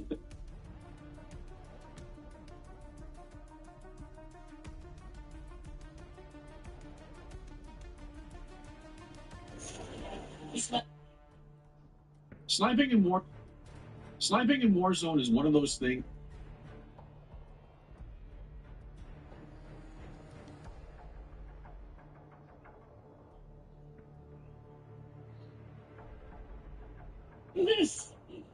is a PlayStation 3. Well, at least it sort of is. It does function as a PS3, but it would be better described as the DECR 1000A reference tool. It's 2 feet long, weighs a whopping 40 pounds, and it makes even Sony's largest finished PlayStations look like Fisher-Price toys. But where did this thing come from? It was spring of 2005, and Sony was producing the tools that developers would need to build games for their upcoming platform. The earlier silver-colored models were used by internal Sony game devs, while the later black models, ours included, were destined for third-party studios closer to the launch of the console. That is, as long as those studios had deep pockets. The exact cost of each reference tool in those early days isn't known for sure, but we've seen accounts that suggest they could have run up to $50,000 per unit, and that is on top of alleged early adoption fees. The truly wild part, though, is that any decent-sized studio would need a lot more than just one of them. And then you can imagine the pain of dropping that kind of cash, only to see the price for these plummet, first to $20,000 each, then to $10,000 when they were released more broadly in 2007. By 2009, a dev kit with a much more traditional PlayStation 3 look could be had for as little as $2,000. It's almost like Sony was having a heck of a time attracting developers in the early days. So how did they use these hulking behemoths to craft games on the PlayStation 3? And what secrets lie beneath its thin steel chassis? We're going to find out. And we're also going to find out about today's sponsor, Build Redux. Build Redux makes it easy to configure your new gaming PC build with support guides to help you along the way. There's no need to build it yourself when Build Redux offers pricing competitive to DIY. The story today. All that good stuff, 4 USB ports, a hard drive, and a Blu-ray disc drive. But unlike that one, it's got 2 more USB ports, an entire additional freaking hard drive, whatever the foot switch is. Actually, that put it apart. Are you able to put it back together? This one itself. So if you the T9 other developer kit that we looked at recently, this one existed before the days of just have it be like freaking 85 decibels sound like a jet ticker. Wow, that was really fast to boot up. Was that supposed to be so fast? Wait, this is running the latest PlayStation 3 firmware? So, like, you could just run a modern game with this thing? What? All right. Debugger, game output resolution. Oh, okay. You just set all kinds of different game output resolutions. Sure, why not? Game output sound maximum number of channels. Fake other region? I mean, sure. HDCP, just see you later. This is amazing. And unlike the other developer kit that we looked at recently, this one existed before the days of just, remote kill switches. Sony apparently hasn't even locked out the ability of this thing to connect to PlayStation Network. It should still function as a full-on PlayStation 3. Fake free space? What is this? Sure. Let's fake some free space. Fake system storage access speed. Oh, cool. Slow mode, 20 gig hard drive. Just turn this thing into whatever you want it to be. Format, Blu-ray disc emulator hard drive. That is awesome. So you can just load ISOs on it. You can do up to 4 games with that. Imagine if they just shipped hardware that was this good and this convenient to end users. How much better of a world would we live in? Whoa, transfer rate pacing for Blu-ray disc emulator. You can lock the Blu-ray disc emulator to the equivalent of a Blu-ray drive, or you can run it at hard drive native for, presumably way faster loading times. What if? What's what if? Hold on a second. Is this a development build of What If? Shut up. So you actually walk around to... Ooh, wow, we teleported a little bit there. They have a level selector that clearly was not intended to make its way into the game. What is over this wall? I want to know. Denounce Nathan, protect Nathan. Well, obviously, to protect Nathan. Oh, cool. I haven't played this game, sorry, but I can see what's happening here. This game has a choice system, So what it's doing is it's taking us through the previous one so we can play that version of the level. Okay, well, we did take a picture of Victoria. She's hot. I don't know. I'm just making this up. Is Victoria a love interest? I come out and blame Chloe. Okay, now I feel the level. That is wicked town. Bus. Oh, back door. Here you go. ¿Dónde ganar? No sé, porque cosa más, una persona que mi amor no puede estar trabajando en un lugar, contesta que, sorry, I call your brother, my phone, that is in mine, but it's on.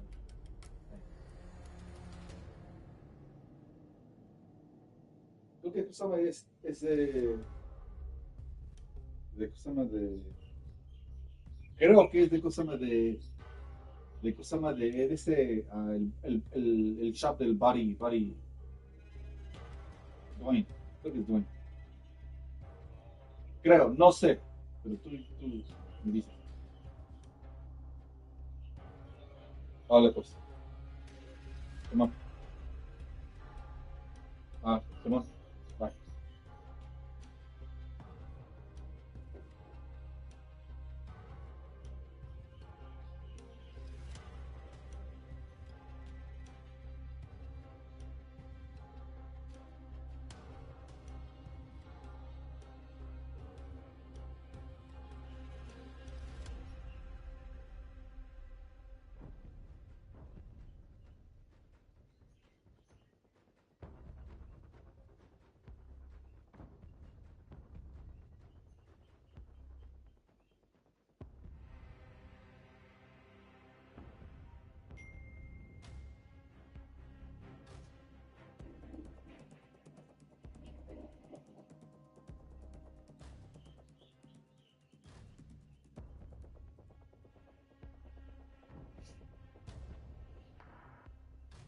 Checkpoint. Sure. Interesting. Oh, I'm in the bus. Oh, bye, bus. If you ever find yourself complaining that a game is super buggy at release, let's all just remember this. Okay, it could have been a lot worse. Oh no! Wait, Little Big Planet deploy build. I want the one. Hello? This one's not even doing anything. Forget it. I'm out. Fine. We'll try the less broken Little Big Planet. Okay, so how do I go to the dev menu? Settings. Ooh, device settings. Oh my god, that is awesome! Disable tutorials, just don't bother with that. See you later music. Look at that. Start gear game finish. Early Vita prototype dev kit units hooked up to it. We've got the whole thing hooked up, and here's how it works. You've got a PSP power adapter that powers this little breakout port. A Bucks County man has been arrested on charges of attempted and kidnapping of a woman in a grocery store parking lot Tuesday night. A few moments later. And the big story in Action News is attempted charges dropped against a man wrongfully accused after he spent more than a month behind bars.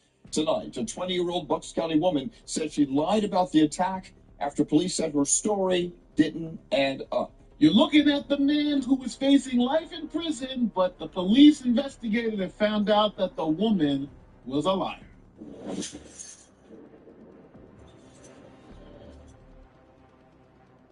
This is 20-year-old Angela Yurimova. She is a 20-year-old nursing student with aspirations of becoming a surgeon. Now, on April 16, 2024, she reported to police that someone tried to kidnap her. Here's what she said. According to the Bucks County District Attorney's Office, the woman told police she parked her car in the back of this parking lot, and almost immediately after getting out, she was grabbed from behind by a man. She told police she started to scream, but the man wouldn't let go, eventually pulling down her pants, yelling at her to shut up, and punching her in the face as he pushed her toward his truck. Officials say the woman continued to scream, which scared off the man, who ran back to his vehicle and drove off. Now, Yurimova described the attacker's truck as an old blue Ford F-150 or F-250 with a thin blue line sticker on the back driver's side. Now, police were able to use this information to look at local license plate readers.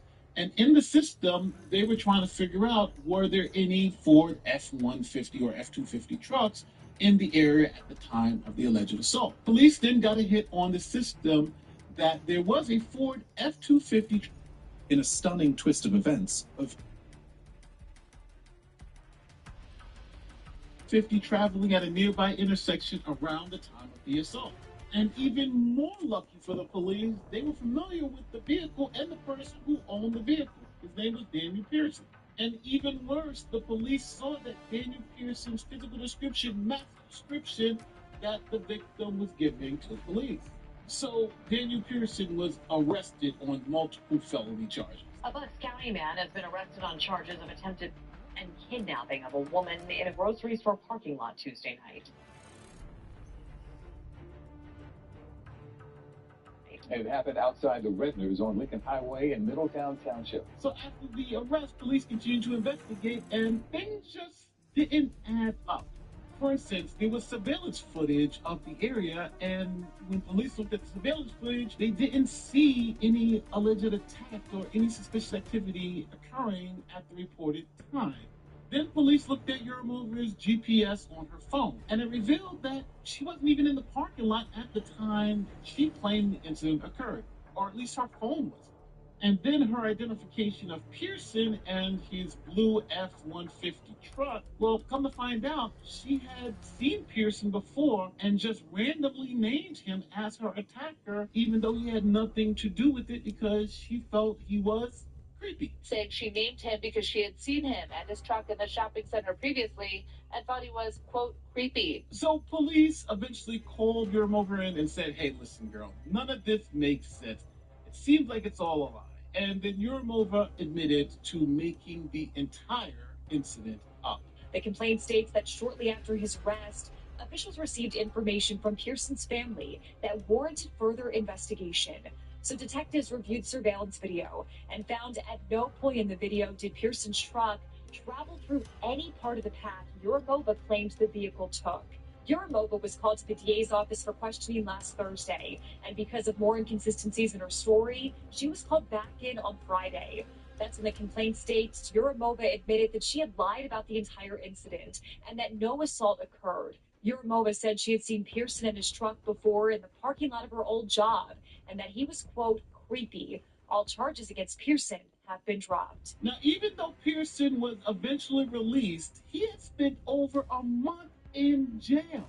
He had spent a month in jail over these totally made-up false accusations because of the mantra, believe all women. The man was originally charged with multiple felony offenses and spent 31 days in jail. According to the DA's office, all charges were withdrawn. Okay, I want to pause the video. The number one question I get from viewers is, how can I help them find a lawyer? So I search for a law firm to partner with that has tons of experience, a great track record, and that can handle cases nationwide. I don't care if you're in Alabama or Alaska. The law firm that I've partnered with is D. Miller & Associates, which is recognized for handling over 52,000 cases in the United States and have recovered over $500 million in compensation for their clients. If you or someone you know have been injured in any type of accident, A 20-year-old woman is out on bail tonight, according to court records, after investigators say she lied about an attempted kidnapping in Middletown. The man she accused of the crime spent 31 days in jail before all charges against him were withdrawn, says the DA's office. Prosecutors say cases like this can impact how victims feel about coming forward. Here's R. Kelly Rule. The father of the man wrongly accused talked to me off camera this afternoon, saying this hasn't only been horrible for his son, but for the entire family. Investigators say these types of cases not only impact the community, but future victims of these types of crimes. First Assistant DA Edward Luca says this is the result of taking all allegations of sexual assault seriously, but also seeing the investigation through to the truth. And they plan to take the case against Yurimova just as seriously.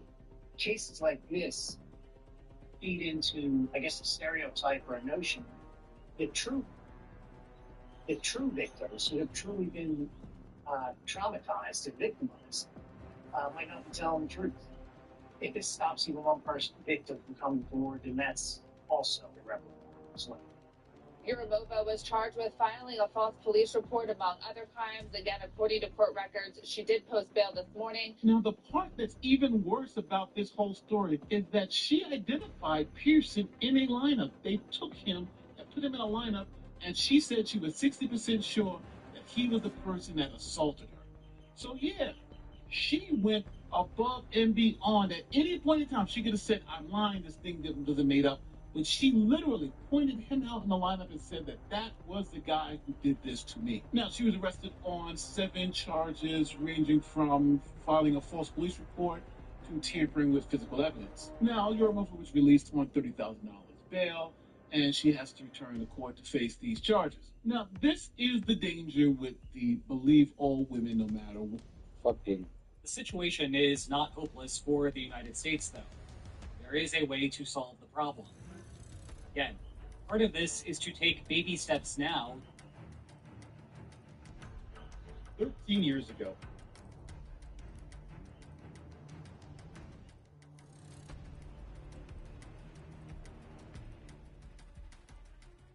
Esta es sal natural y contiene una amplia gama de minerales y es baja en sodio.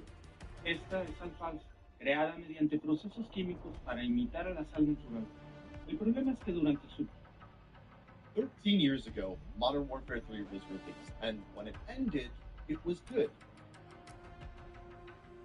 As we await Trump's sentencing in that case, this immunity ruling today from the Supreme Court is at hand. And I'm not a lawyer. It is, as far as I can tell, in my layman's understanding, it is as radical as anything I have ever seen from the United States Supreme Court. I can certainly tell you that it is profoundly worse. It is a profoundly worse ruling than even the most pessimistic observers predicted. There was essentially one substantial aspect of immunity for Trump that Trump and his lawyers put to the court that they did not get. That was this sort of internally contradictory, confusing proposal they'd made that a president could only be criminally prosecuted for crimes if you first impeached him in the House and convicted him in the Senate. The implication was that any failed impeachment effort would effectively immunize that behavior for life. That thing about impeachment being connected in that way. Anything what you said. I'm at Guangha Digital Plaza in Taiwan, and this place is flipping amazing.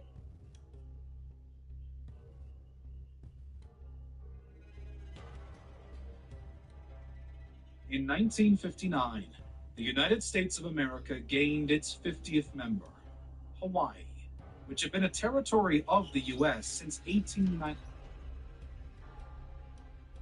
So our topic for today is Give Me a Baby. The United States is weighed.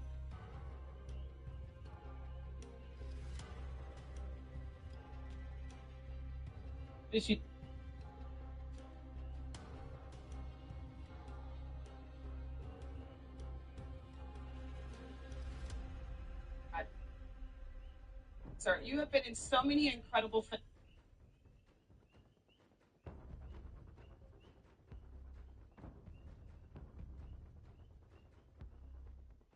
Aiming at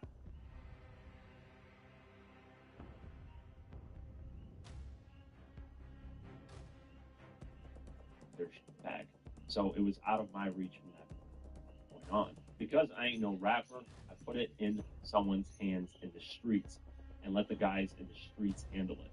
All I wanted was $100,000 for the chain, and then my man called me back and was like, "That's too much for the chain." They was his people. He got a call from LA from his cousin or whatever. Game would be with them. He was going to square the situation out. I told him I want $20,000 from the motherfuckers, and they can work the rest of that shit out. And the rest of the interview is basically these robbers saying that they want a fair chance in the music industry. They want a chance to shine and do their own thing, and that's why they took the chain. They don't really care about the music. They just like the fame and glory from it, so they can get some eyes on them, so that they can release their own music and do their own thing. They also then appeared on Open World Films DVD interview, where they're bragging about having a chain and just talking about what they're going to do with it. Hey, sit there. Your squad ain't gonna. Look what they have. Look what happened. Because John Roof can get your shine. That's how we plan it.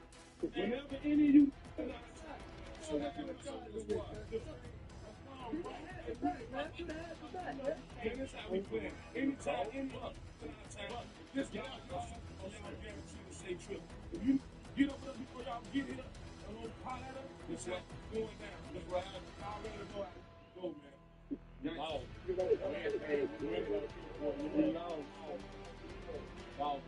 This ain't the ass people got so got to chop pops up. Look about them to get a leg with the guys that do.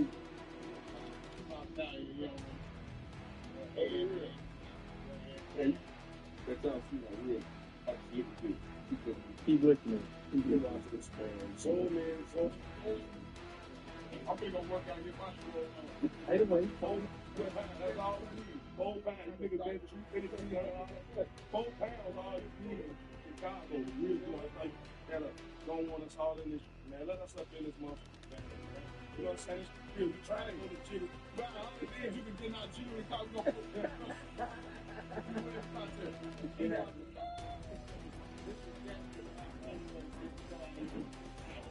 How the chain got robbed is pretty straightforward. However, the story of how the chain got retrieved is something different depending on who you ask. I'm going to talk about everyone's point of view that spoke to the incident. The first person's side of the story we will look at is the person who got robbed, aka Young Buck's homie Dite. Dite says that he doesn't want to get into the full details of what happened to retrieve the chain, but he does remember someone in Chicago by the name of Godfather. I don't know what they were saying as far as them getting back with it. It was a story about Spider Logan gang situation. Shout out to my Uncle Godfather Chicago. Shout out to Uncle Godfather. He actually stepped in on that and okayed the chain the next day. Now, Godfather's name is going to be mentioned the most when it comes to how the chain got retrieved. I tried looking up a lot of information relating to Godfather, but I found nothing. I don't know what Godfather looks like. I don't know anything on him other than he was one of the biggest gang members in Chicago at the time. And basically everything was ran through him when it came to incidents like this. Here's where the story gets interesting from different perspectives. This is what Spider Loke's perspective is of the story of Clancy and Buck. After the robbery, Buck went on a journey in Chicago to try to get the unit spinners back, and he started at the radio station, asking the people there if they knew who to talk to if any robberies happened relating to the chain. Buck running around, he's trying to get the chain. Buck a real, like in front, everywhere he go, he be the real, the Detroit, big Chicago. I can't take nothing from him. He a real, I fuck with Buck. He running around Chicago trying to get the chain back. I'm like, yo, Buck gonna get smoked. He in Capri Greens. He gonna get smoked out there, 50. Yeah, he gonna get smoked, man. Running around the projects in Chicago. People all referred him to the guy named Godfather. Buck met with Godfather at his Summer Jam concert show that he was playing. We're headed to the war zone. Get geared up and stand by.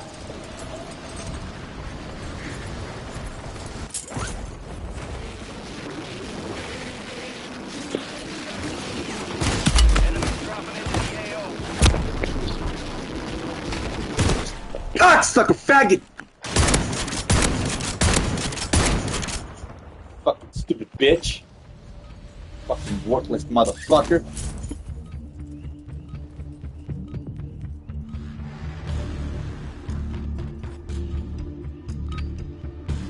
All stations, green light. We are deploying to the war zone.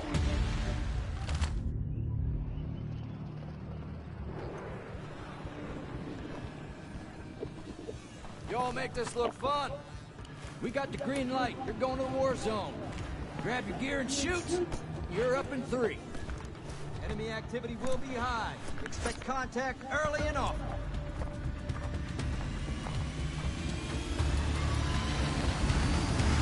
Let's roll.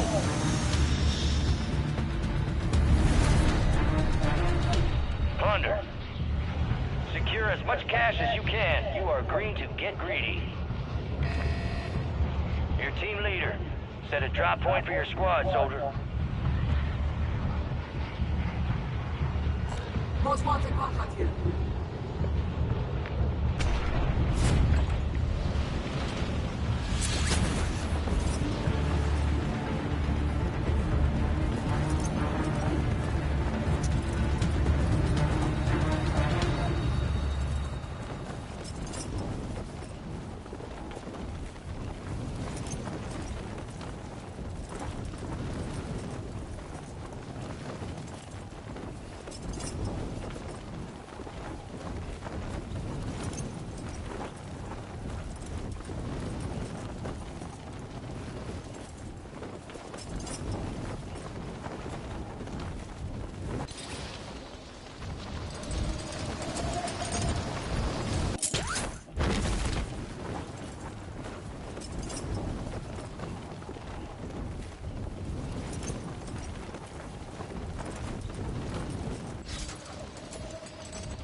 Eliminate threats and secure supply caches to close it.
Contract closed. Supply drops inbound on your location. Good work.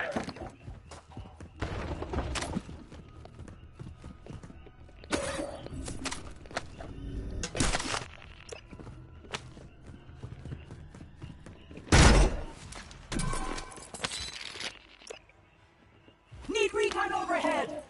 Cash drop is en route.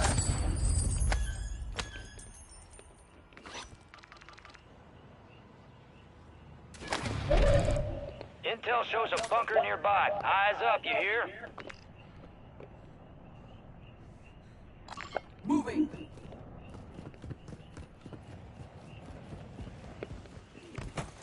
Be advised, UAV is exiting the AO.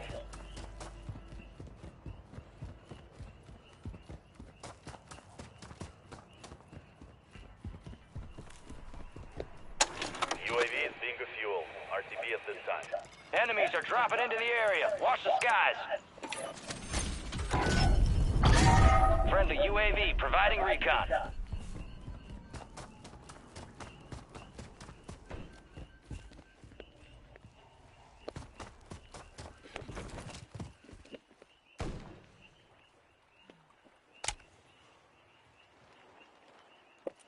Requesting counter UAV! Copy. Counter UAV on station. Running interference.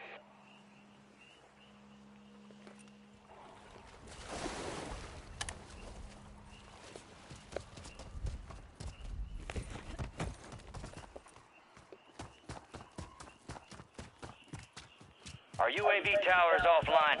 We've lost visual.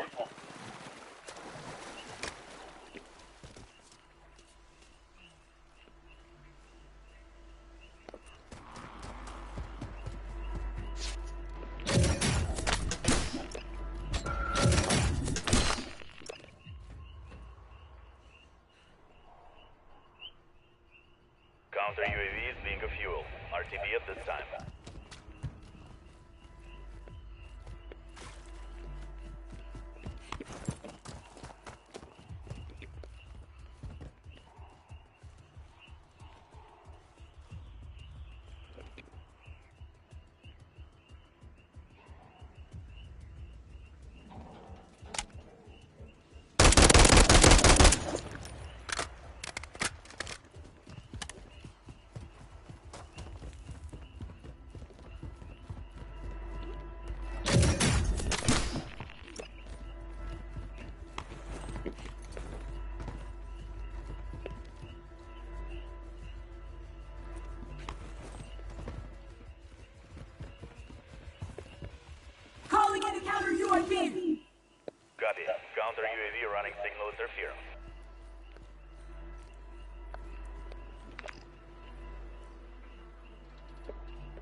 Counter UAV exiting the AO.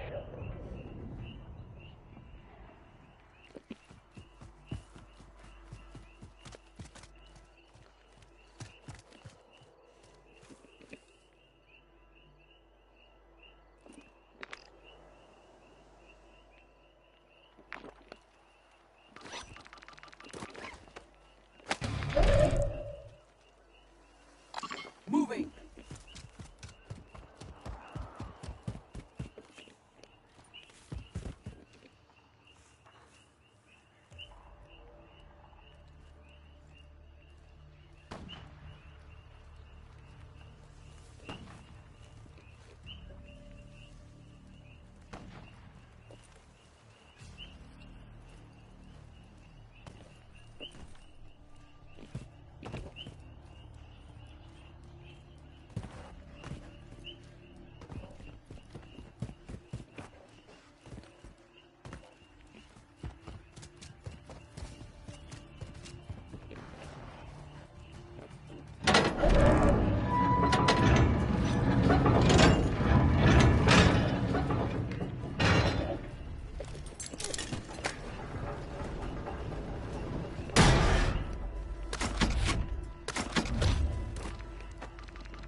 Contractor.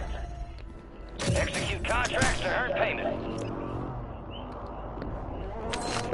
The enemy's about to complete their objective. Shut them down.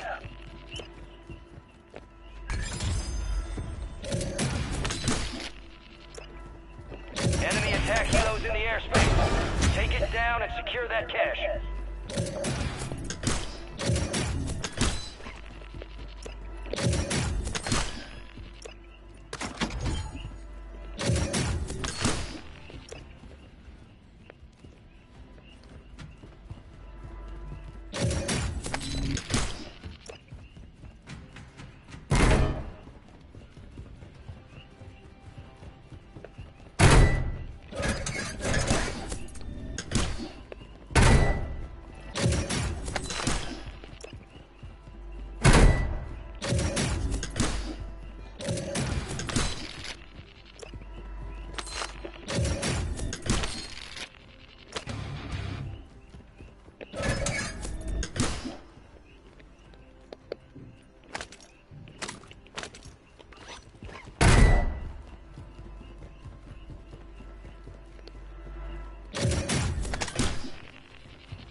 during that moment, something happened.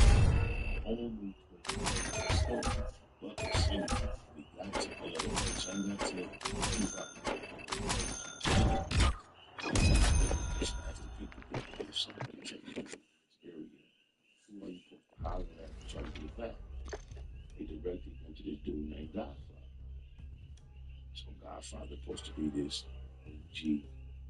But in Summer Jam that summer, Godfather was throwing the concert. He's the promoter. Now one of the promoters is his show. Buck went to the concert to try to get his chain. The Godfather told him, stay right here, don't leave, help you get your chain, youngster. And throughout all that, he said he was walking through dark halls. Every few steps he went, people were there just moving. The security, you can't go no further. He said, I look, only got one left. He said, without me knowing, somebody like, straight. Before the next thing you know it, he was making his round fast by himself. He did it so smooth. During that meeting with Godfather, ran into a guy named Jojo Capone, who was a Chicago native that was well connected to the streets. Jojo Capone was someone that was running around with the gang. The gang was signed to G-Unit at this point, so the connection was already there. Buck recognized Jojo Capone from the 2004 Smack PvP freestyle that the game and Jojo did. Because of this connection, Buck then thought it would be easy to get the chain back, but according to Spider Loke, when Buck called Game and told him that his homie Jojo had the chain, the price then went up from the initial ask of $20,000 to $100,000. He said, at one point when he got to try to get his chain back, Jojo Capone, Chicago, came out to speak to him. He said he talked to Jojo Capone. He's trying to get his chain back. Then he said, look at the dude. He like, tell him. Buck tell him like, hey, I seen you was on a DVD with gang. Gang hungry. It should be cool. Like, okay, if you got the chain, I seen you. You got kind of like embarrassed, like you don't even recognize him. You say, dude, like, what? Took a break, got on the phone. Very price that he had told him the first, $20,000 for the chain. He said, once he said, Buck say, hold on. They called gang, like, hey, bro, I'm in Chicago. The chain, I seen it on DVD. He said, after he told the gang, he came back and wanted 5 to. First he went 20,000, now he went 100. The game rapped about this incident on his diss track for G-Unit titled 300 Bars of Running. Was killing G-Unit chain in Chicago. I call my nigga Jojo into the back. He had his in his hands and you ain't had a 10 stack. Picture that. I thought we was G with CJ. See you in so Jojo Capone in this situation was acting like the mediator for the chain. The people who robbed it were looking for money, while Jojo was just looking to be the mediator and get a cut of whatever the sale was going to be. This is when Jojo Capone's side of the story comes in. He says that the story of him trying to increase the price on the chain or him having anything to do with the robbery is false. That he was simply just trying to help G-Unit in that situation because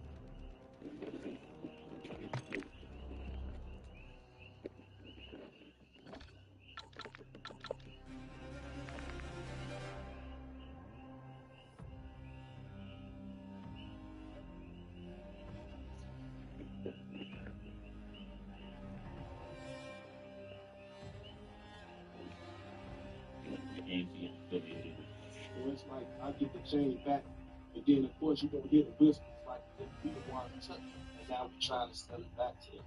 So I felt like me trying to do those good deeds, I had swore to myself like I would never do it. I'd never do that ever again. I don't care what happened to nobody, don't call me no more. Because I genuinely was trying to help. And then if I'm hearing whispers like they don't know if I had something to do with it or not, I was like, I'm good on that. I don't care what happened. Don't call me for nothing. Ultimately, Buck then decided that it's not worth the price of $100,000 and headed back to Atlanta without letting Godfather know. This is when Spider Loke gets involved in trying to retrieve the chain back. Spider Loke, who at the time wasn't affiliated with G-Unit at all, and just got out of a label deal with Suge Knight, caught word of the robbing in Chicago. He had some friends in Nashville that would be around Buck, so through them he knew Young Buck was heading to Atlanta and decided to pull up at his hotel. Spider then says Young Buck explains the story of the robbery and how he spent days in Chicago trying to get it back. He Instead of showing concern, Spider-Loc took this opportunity to spit a freestyle, which confused everyone at the time, but it got Buck's attention. People wasn't taking no phone calls from him. It was a whole agents on a person to speak to him. And the captain was so close circle that Buck got to Atlanta, but go straight to the radio station. But the people he was so tight with that he was in his hotel room before he got to it. So we in there kicking and smoking and reading. Which I was worried about. So by the time he came from Chicago, went back to the radio station, got to his room. His homies in the room was cats that he don't know. So you see this happened a couple days ago. Get right in the room, like a fly on the wall. He like, he told stories from the moment, every detail, how the chain got took, because he got technical detail. So he didn't get taken from him. He talked about when detail first came, asked me to wear it to the club. He was telling a story about what happened all the way from him trying to go back, get the chain back, shout out to Godfather, and JoJo Capone from Chicago. But in this all that, I swear to God, the story is so important. That story, I just start rapping a cappella, drowning out. After the freestyle, Spider-Loc then realized from Buck's story that Buck saw a lot of people with made men chains on. Spider-Loc then knew that his friend J.O. Felony made music with made men, and that he could make some connections possible. So he got on the phone with J.O. J.O. then knew JoJo, who was connected with Game, and this is where things got even crazier when it comes to Game. Use this time for some target practice. Real things coming soon.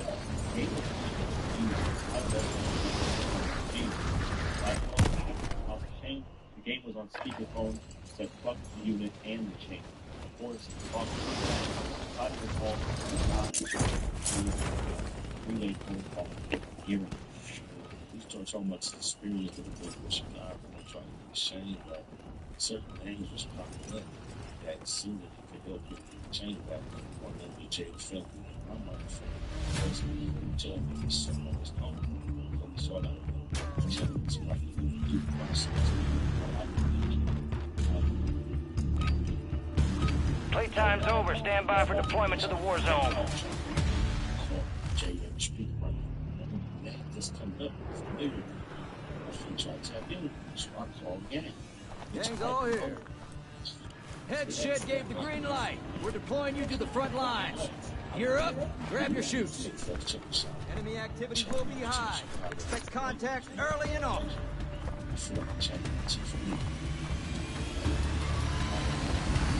Let's get this done.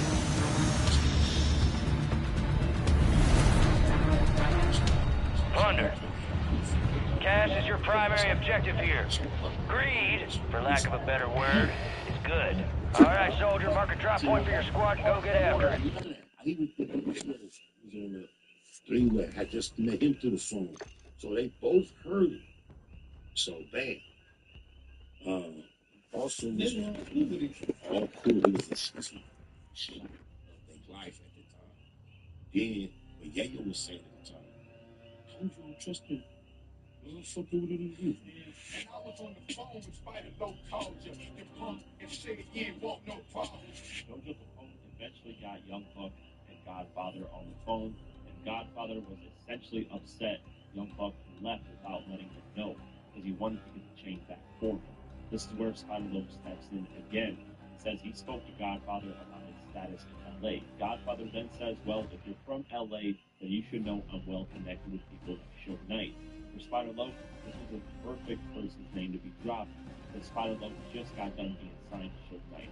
So Spider says, if you're connected with Suge, you ask him about me, Spider-Loc. And that's when the phone call ended.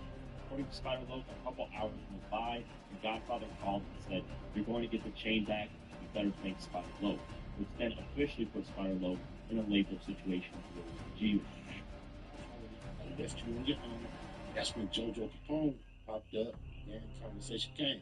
So it happened when he tried to raise the price up, like, man, tell him keep it. That he leave town without letting Godfather know. So now he's in Atlanta. Now he's in Atlanta. somehow, throughout the article, we get back on the phone with Godfather. How many pictures? So we pick up where I left off. Godfather, like, yeah, I'm from LA, whoop, my brother was involved with that chain, we trying to get it back. Godfather would tell me, like, if you from LA, homie, I'm gonna let you know whatever wrong. He's trying to impress me. He like, I touched LA, I touched down with cats like shit. So I used that opportunity to like put extras on my end. I'm like, well, if you push shit like, that's no. I didn't go smooth. I went like extra, like, I said about me, my name, I'm from nothing. Yeah, because like I had just like left shit amicably, and then I got the clicking. Welcome to our shitty live. So I knew what it was, and I didn't know, even though I know Suge's reputation, I still anticipated he could have said some bullshit. Took a chance to project and represent like, hey, we should have had Suge about why. Long story short, hours later, a phone call came into our camp. Told us to tell Bud his chain back. He can pay him. Despite after he went and talked to shit, I never should have told him, motivated him, apparently, to make sure that he got the chain back. This story is mainly from Skylar Loke's point of view. Jojo Capone just said he was the mediator, but he also mentioned Godfather. Dite never went into details of how the chain got brought back, but he also mentioned Godfather.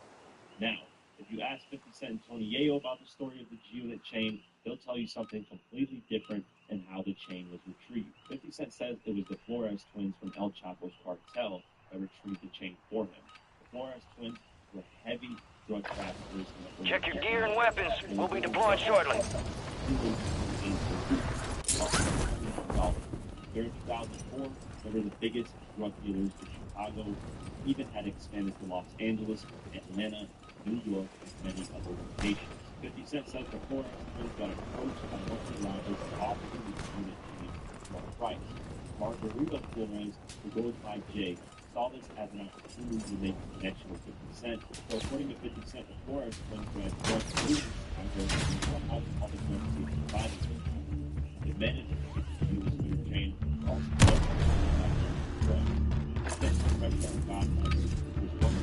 All stations, we are green to go. Stand by for deployment. They ultimately decided to give the chain back. Then people brought the chain back. This is your family now. We got the green light. You're going to the war zone. Grab your gear and shoot. You're up in 3. We're cleared hot on all threats. Watch your ass down there. Yep. W Whistler? W Whistler, Skibbity Toilet? Skibbity Toilet, W Whistler? As much cash as you can. You are green to get greedy.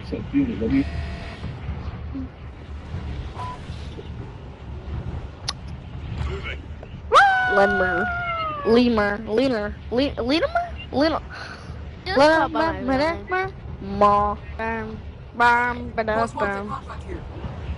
Also, you're gonna tell me this are not actual, this are actually not our usernames. Our usernames are 12. Chupapi Moñeño. Chupapi Moñeño. Did you die?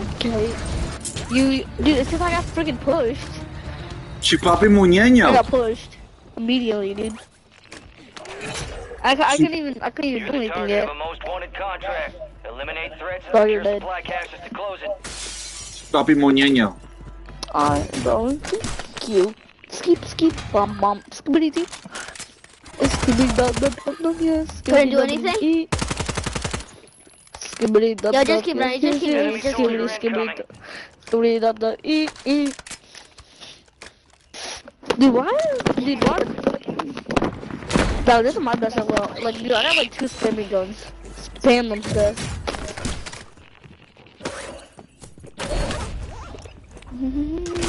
How do I keep dying? I need help. Finally!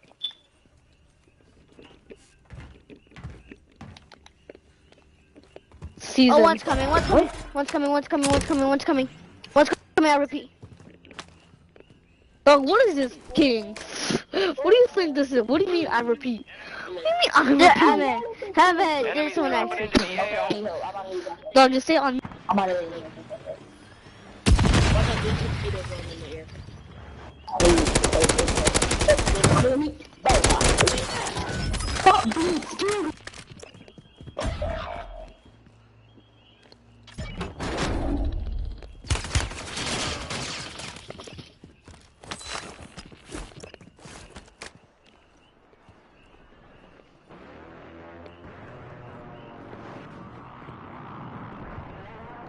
Bro, I can't talk right now. I'm in proximity chat. Most wanted contract closed. Sending a supply drop to your location. Well earned.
Cash drop inbound.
friendly UAV overhead.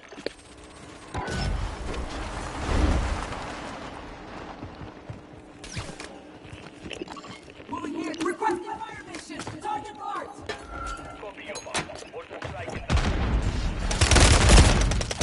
Fuck you, cocksucker! Fuck you! Fuck you! Fuck you, cocksucker, faggot!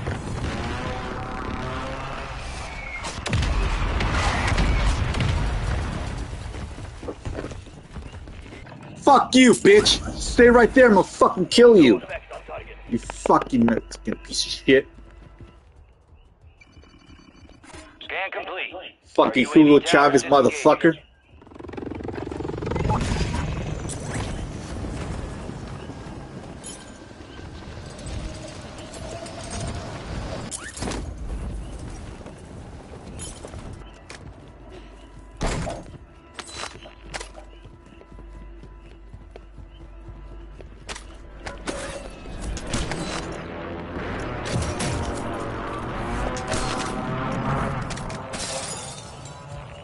Enemy soldier incoming.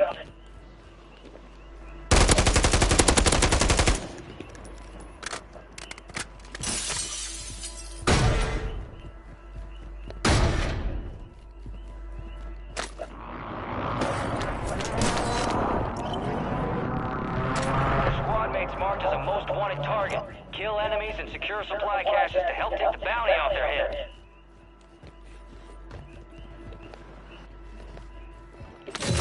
Contractor. Complete contracts to secure payment.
Faggot. Fuck you, fucking nigger. Fucking bitch. Fuck you, motherfucker. Should've fucking died with your fucking friends. Stupid piece of shit. Fuck you, eat a bullet. Fucking faggot.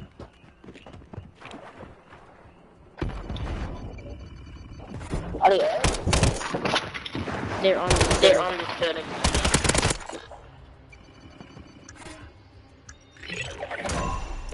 Squad mates survived. Contract complete.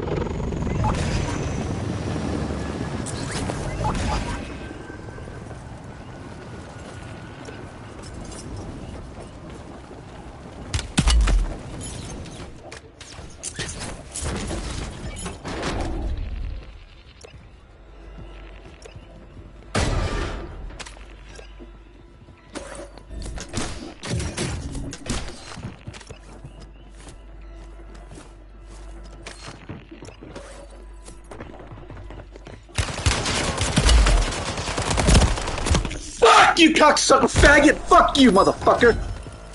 Jesus fucking Christ! Fucking nigger! Faggot! Fuck you, motherfucker! Better not do that.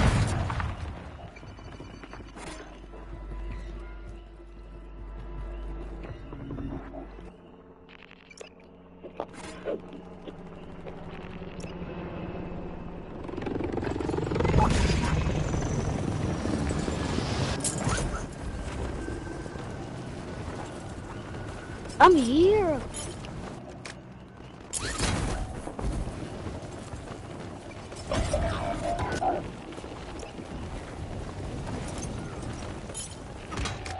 No, no, no, no.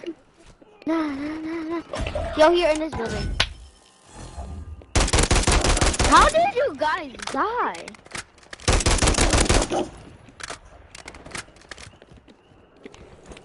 I rushed a whole squad.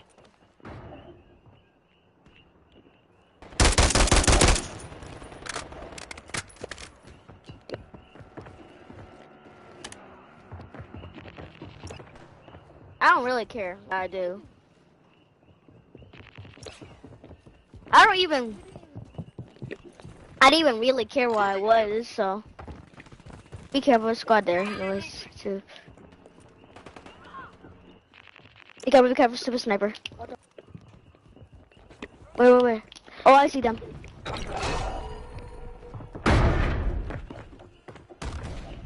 Cracked them.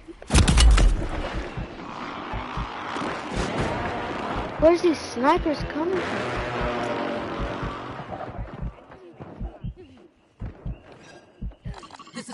Yeah, do that. Let the enemy complete their objective. I need support here. Yo, get down.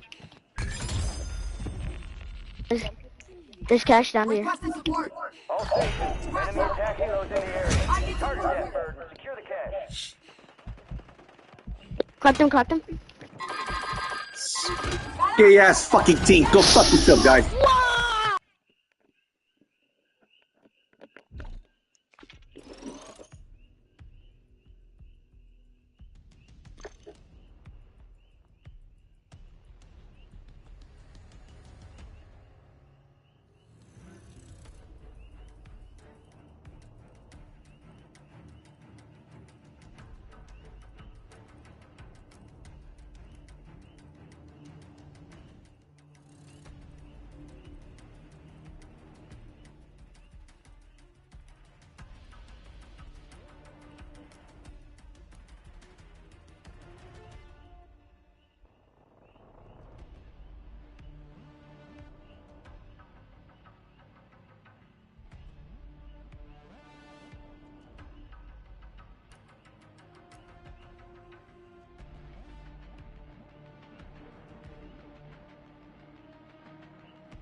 Pretty cool.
Yeah.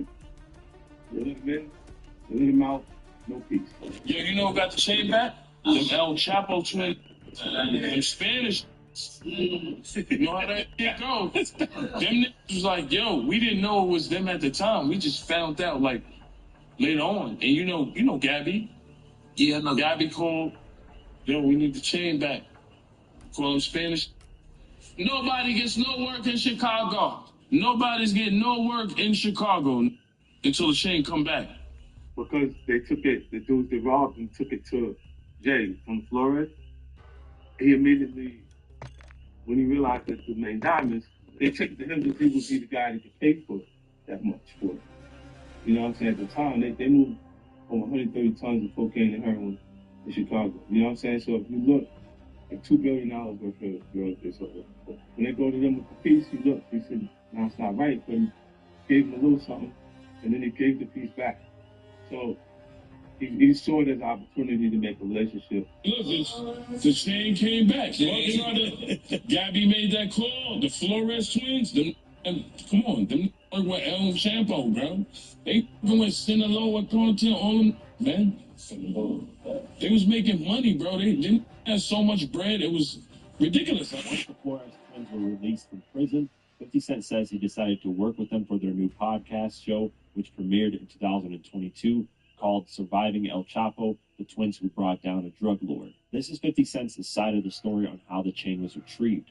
However, there is one more rumor online that I couldn't confirm as anything factual. The other story is that 50 Cent allegedly put money on the heads of the individuals who robbed the chain at $50,000 each. Once word got out, the individuals immediately shipped the chain overnight to 50 Cent. But there is no factual story that this ever happened, simply an online rumor. But where I'm at, the price of life, the price of life is cheap. So if you got the money, if you got the bag, it's going to happen. When you drop it, it's a go. So tell me who is that, or you think I won't drop the bag? That's what you think? Nah. Look, hey. You got to be kidding me. Like, that's the easiest thing in the world. Asking. And then you say, and you got to get, and I got the team. I got to come out, got to stronger than linebackers. My lawyers did. After the chain was finally returned, DT still had an issue with 50 Cent due to him causing the whole incident in the first place. He was sent home by 50 Cent for roughly 4 months. He finally ended up getting a call from Chamonix XL to come out to where Buck and he were. DT thought that because he got this call, that 50 Cent made the move to bring him back. So he ended up coming back for the first time around G-Unit and 50 Cent, and it was during the candy shop meeting. He saw 50, and 50 saw him. Then he said to DT he needs to speak to him. So anyway, they sent me home for about 3-4 months. And I got a call. Imagine having full access. Okay. And he was like, your flight is booked for this weekend. And I couldn't talk to my mom. So I was like, and evidently 50 seconds. Right. But I'm knowing too.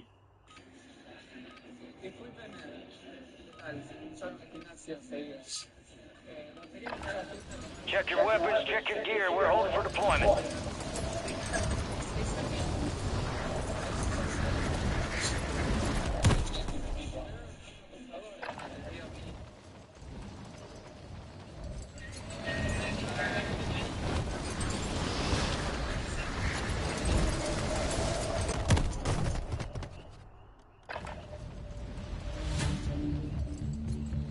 Jugar con la mente de las personas. Cuando alguien te esté mirando, mira sus piernas o sus zapatos. Se sentirá confundido y dejará de mirar. All stations, this is Shadow 01. Deployment to the war zone has been authorized.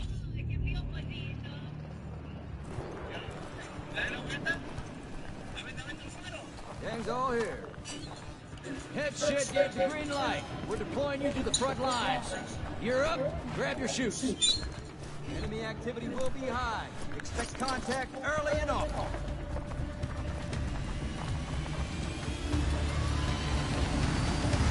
Let's roll.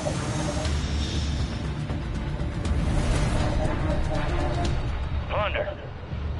Primary objective is to secure as much cash as possible. Go get greedy.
Most wanted contract here.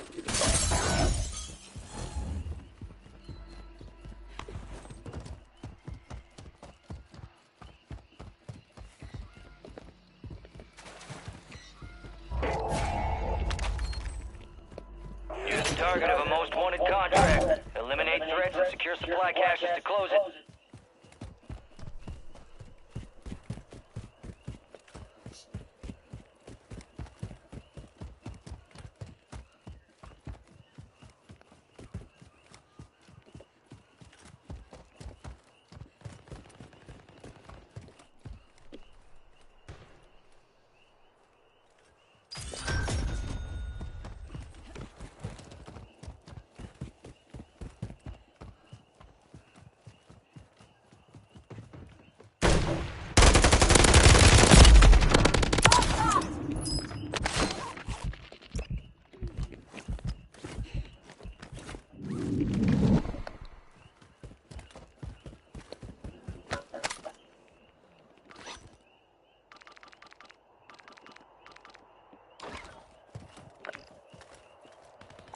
Cabron, my station here.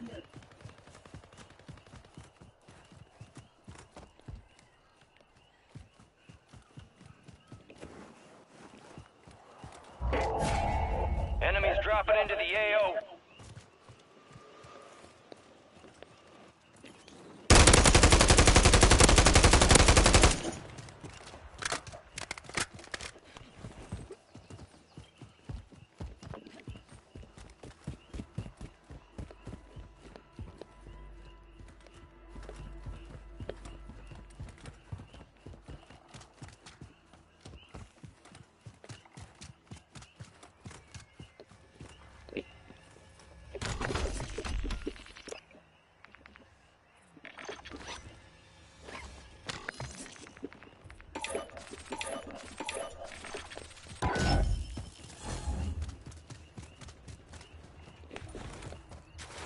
Be advised, cash drop is inbound.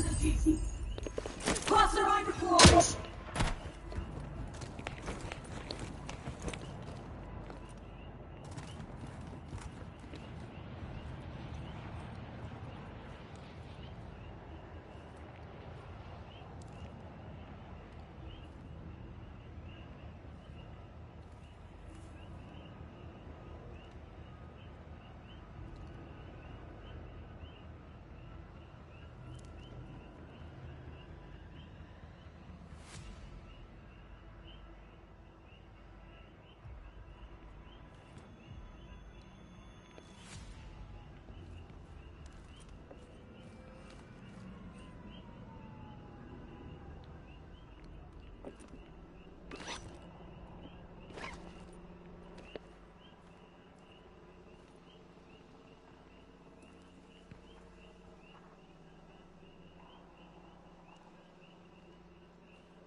Most wanted contract closed. Sending a supply drop to your location. Well earned.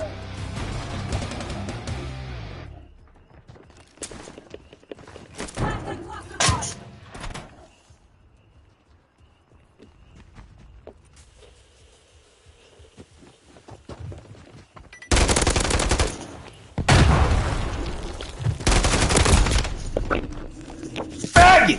Fuck faggot! Fuck you! Fuck you! I had you, you fucking faggot! Stupid fucking team. Sucking fucking dick doing nothing.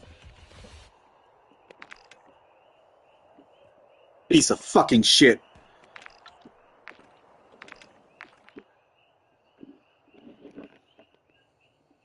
Trouble out there, you don't see them people. Right. Yeah.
Yeah. But little do I know, this, they don't even know I'm coming. Okay, so anyway, this is crazy. We get off I mean, I guess my flight, you know. Now I'm feeling like, okay, I'm back at it. You know, if you know I'm coming, I can be confident. Right. Let me get myself together. Right. So I get out there. We in California. Mm-hmm. I get out there. MTV is filming us, and it's the candy shop video. Okay. That's what we do. It's a mansion. So when we on the way from the airport to the mansion to the video shoot, I say, everybody hype. So I say, hey, shot money. 50 know I'm coming, right? You know what I'm saying? So they like, you good, Taylor. I start talking. That didn't seem too sure. Yeah. You mean? Yeah, you all right. You feel what I'm saying? Yeah. So shot money like, no, I'll tell you good. So we pull up at the mansion. They cleared out of the van. All the banks, fuck, everybody getting out. Fifth is standing outside the mansion with a security guard talking to him. Yeah, I never forget, he had his mink on. That mink he had on in the video. Yeah. So he got the mink on and he talking to the security guard. I'm looking out the van trying to read his face. Yeah. To see, he knows this is Cashville van pulling up. Yeah. So he know they're gonna get bucked. So I'm trying to read his face to see if he like, okay, take him, he's good.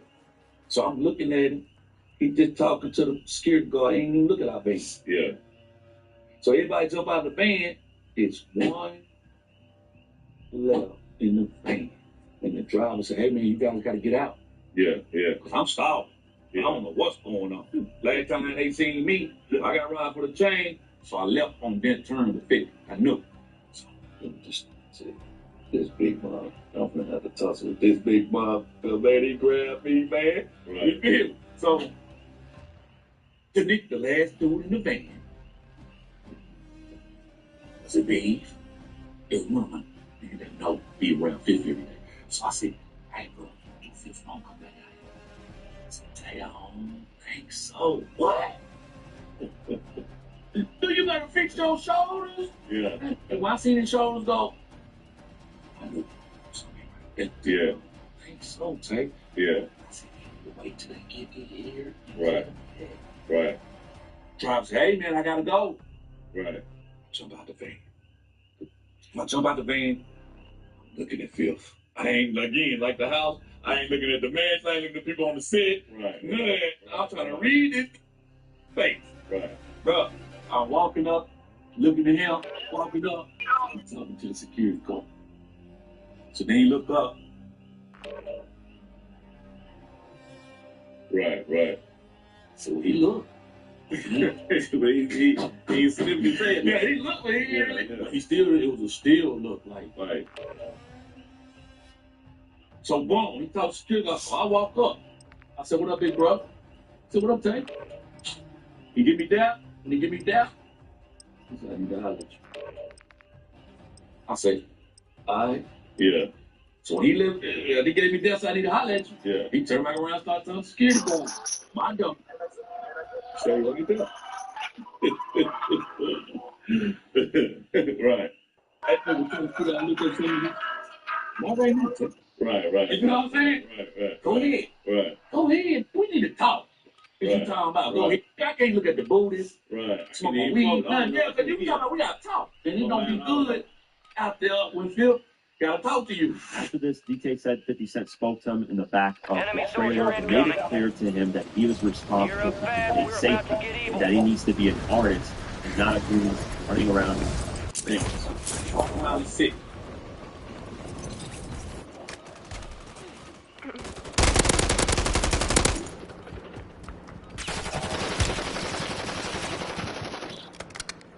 Enemies dropping into the AO.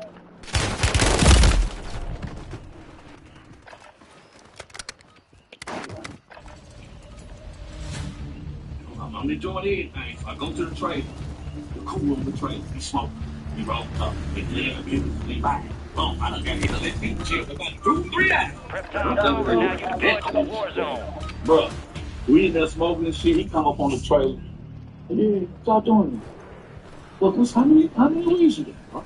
Right. Look at like 8 ounces, all different colors. That shed gave the 4 green light. ounces, all different Deploying you colors. to the I mean, front different lines. kinds. Gear up, grab your shoots. Tomorrow. Enemy activity will be high. And you gonna smoke all Expect this? contact early and often. We gonna smoke this, Bill. Right. To anybody in your car. Let's get this done. He come up on the trailer. I'm watching him. They're like a predator. Watch the hell. Plunder. Yeah. Secure as much cash as you can. You are green to get greedy. Yeah, good move. Your team leader. You see Set a me? drop point for your squad, soldiers. Enemies are dropping into the area. Watch the skies.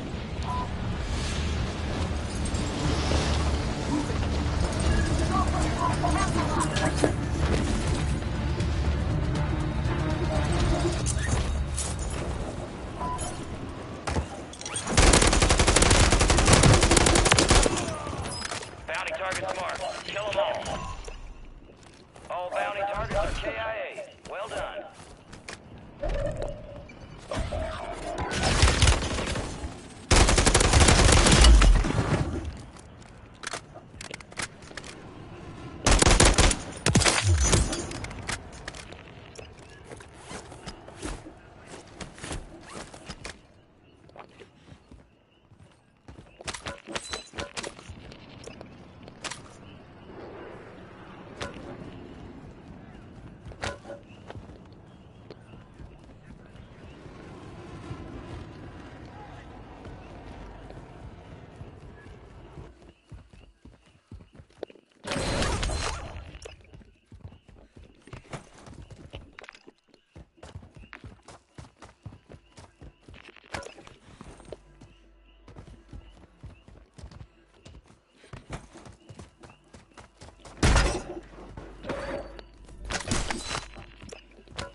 Enemy soldier incoming.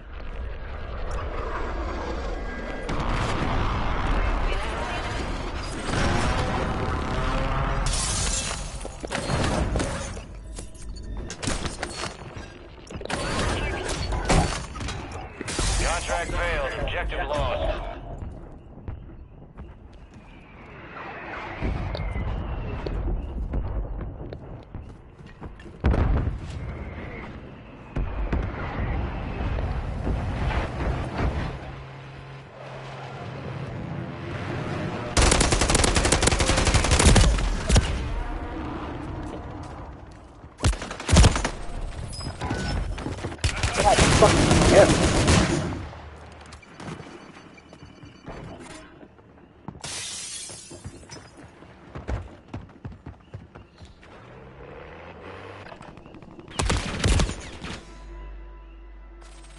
Secure the supply boxes. Locations are marked on your attack map.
Fuck you, you fucking faggot! Fuck you!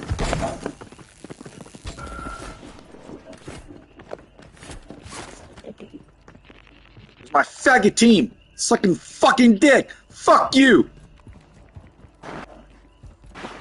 Always fucking weak ass fucking team! Weak ass faggots!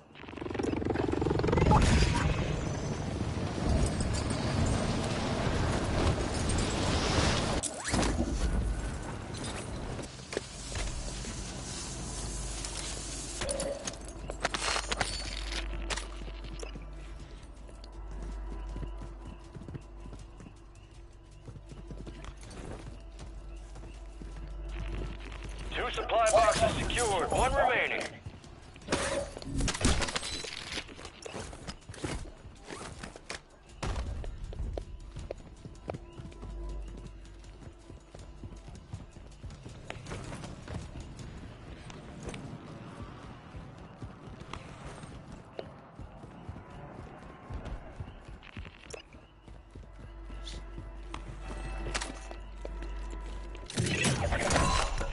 Contract complete. All supply boxes secured. Intel shows a bunker nearby. Eyes up, you hear? You have a buy station inbound.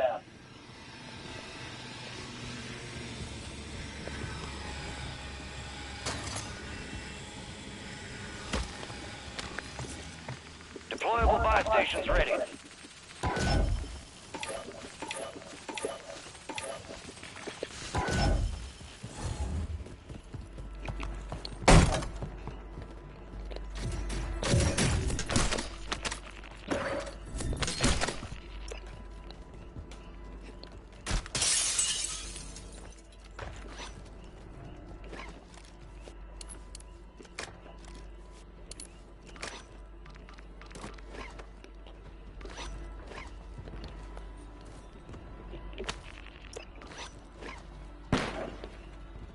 Requesting recon flyover! Marking contract.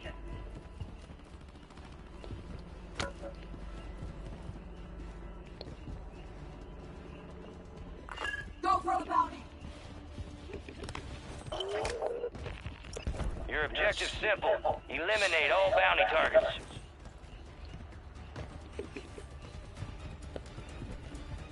UAV is being fuel. RTB at this time.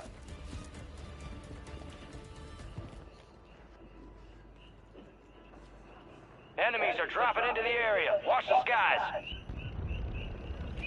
It's all good.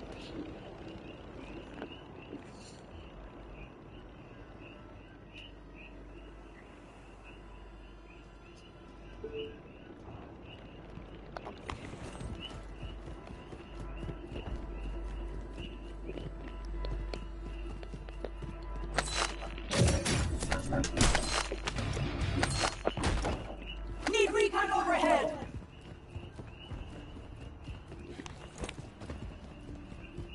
Got movement. 10 to left. Careful, air disregard.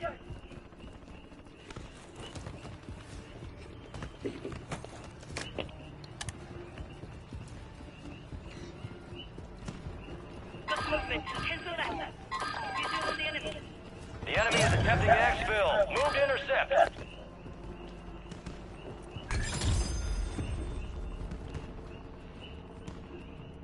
Be advised, enemy attack helo incoming. Shoot it down and secure the cache.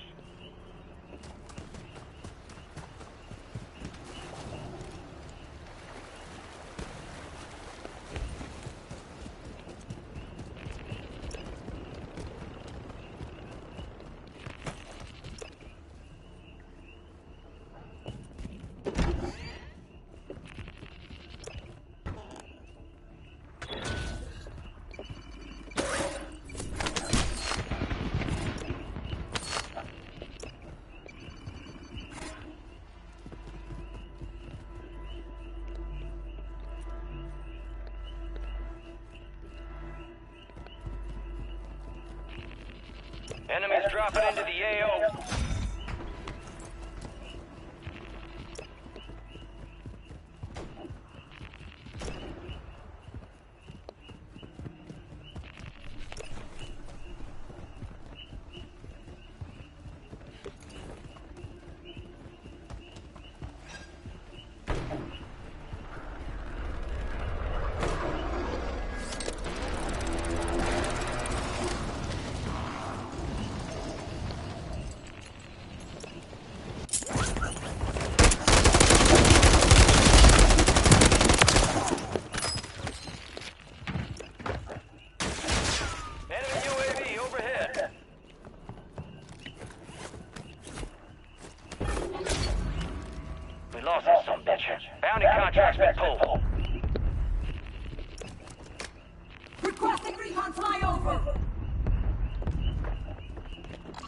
Redeploy drone here.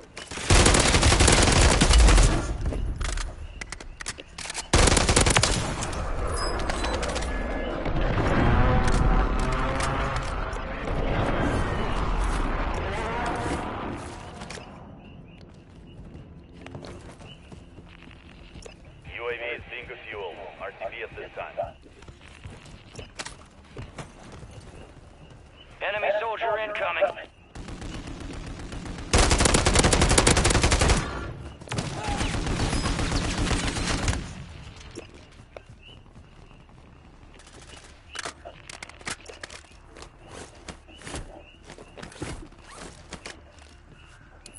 Mortar support incoming.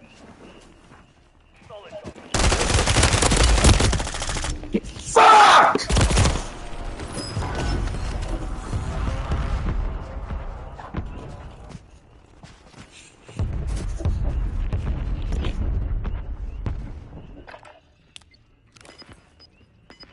Impact. No hit.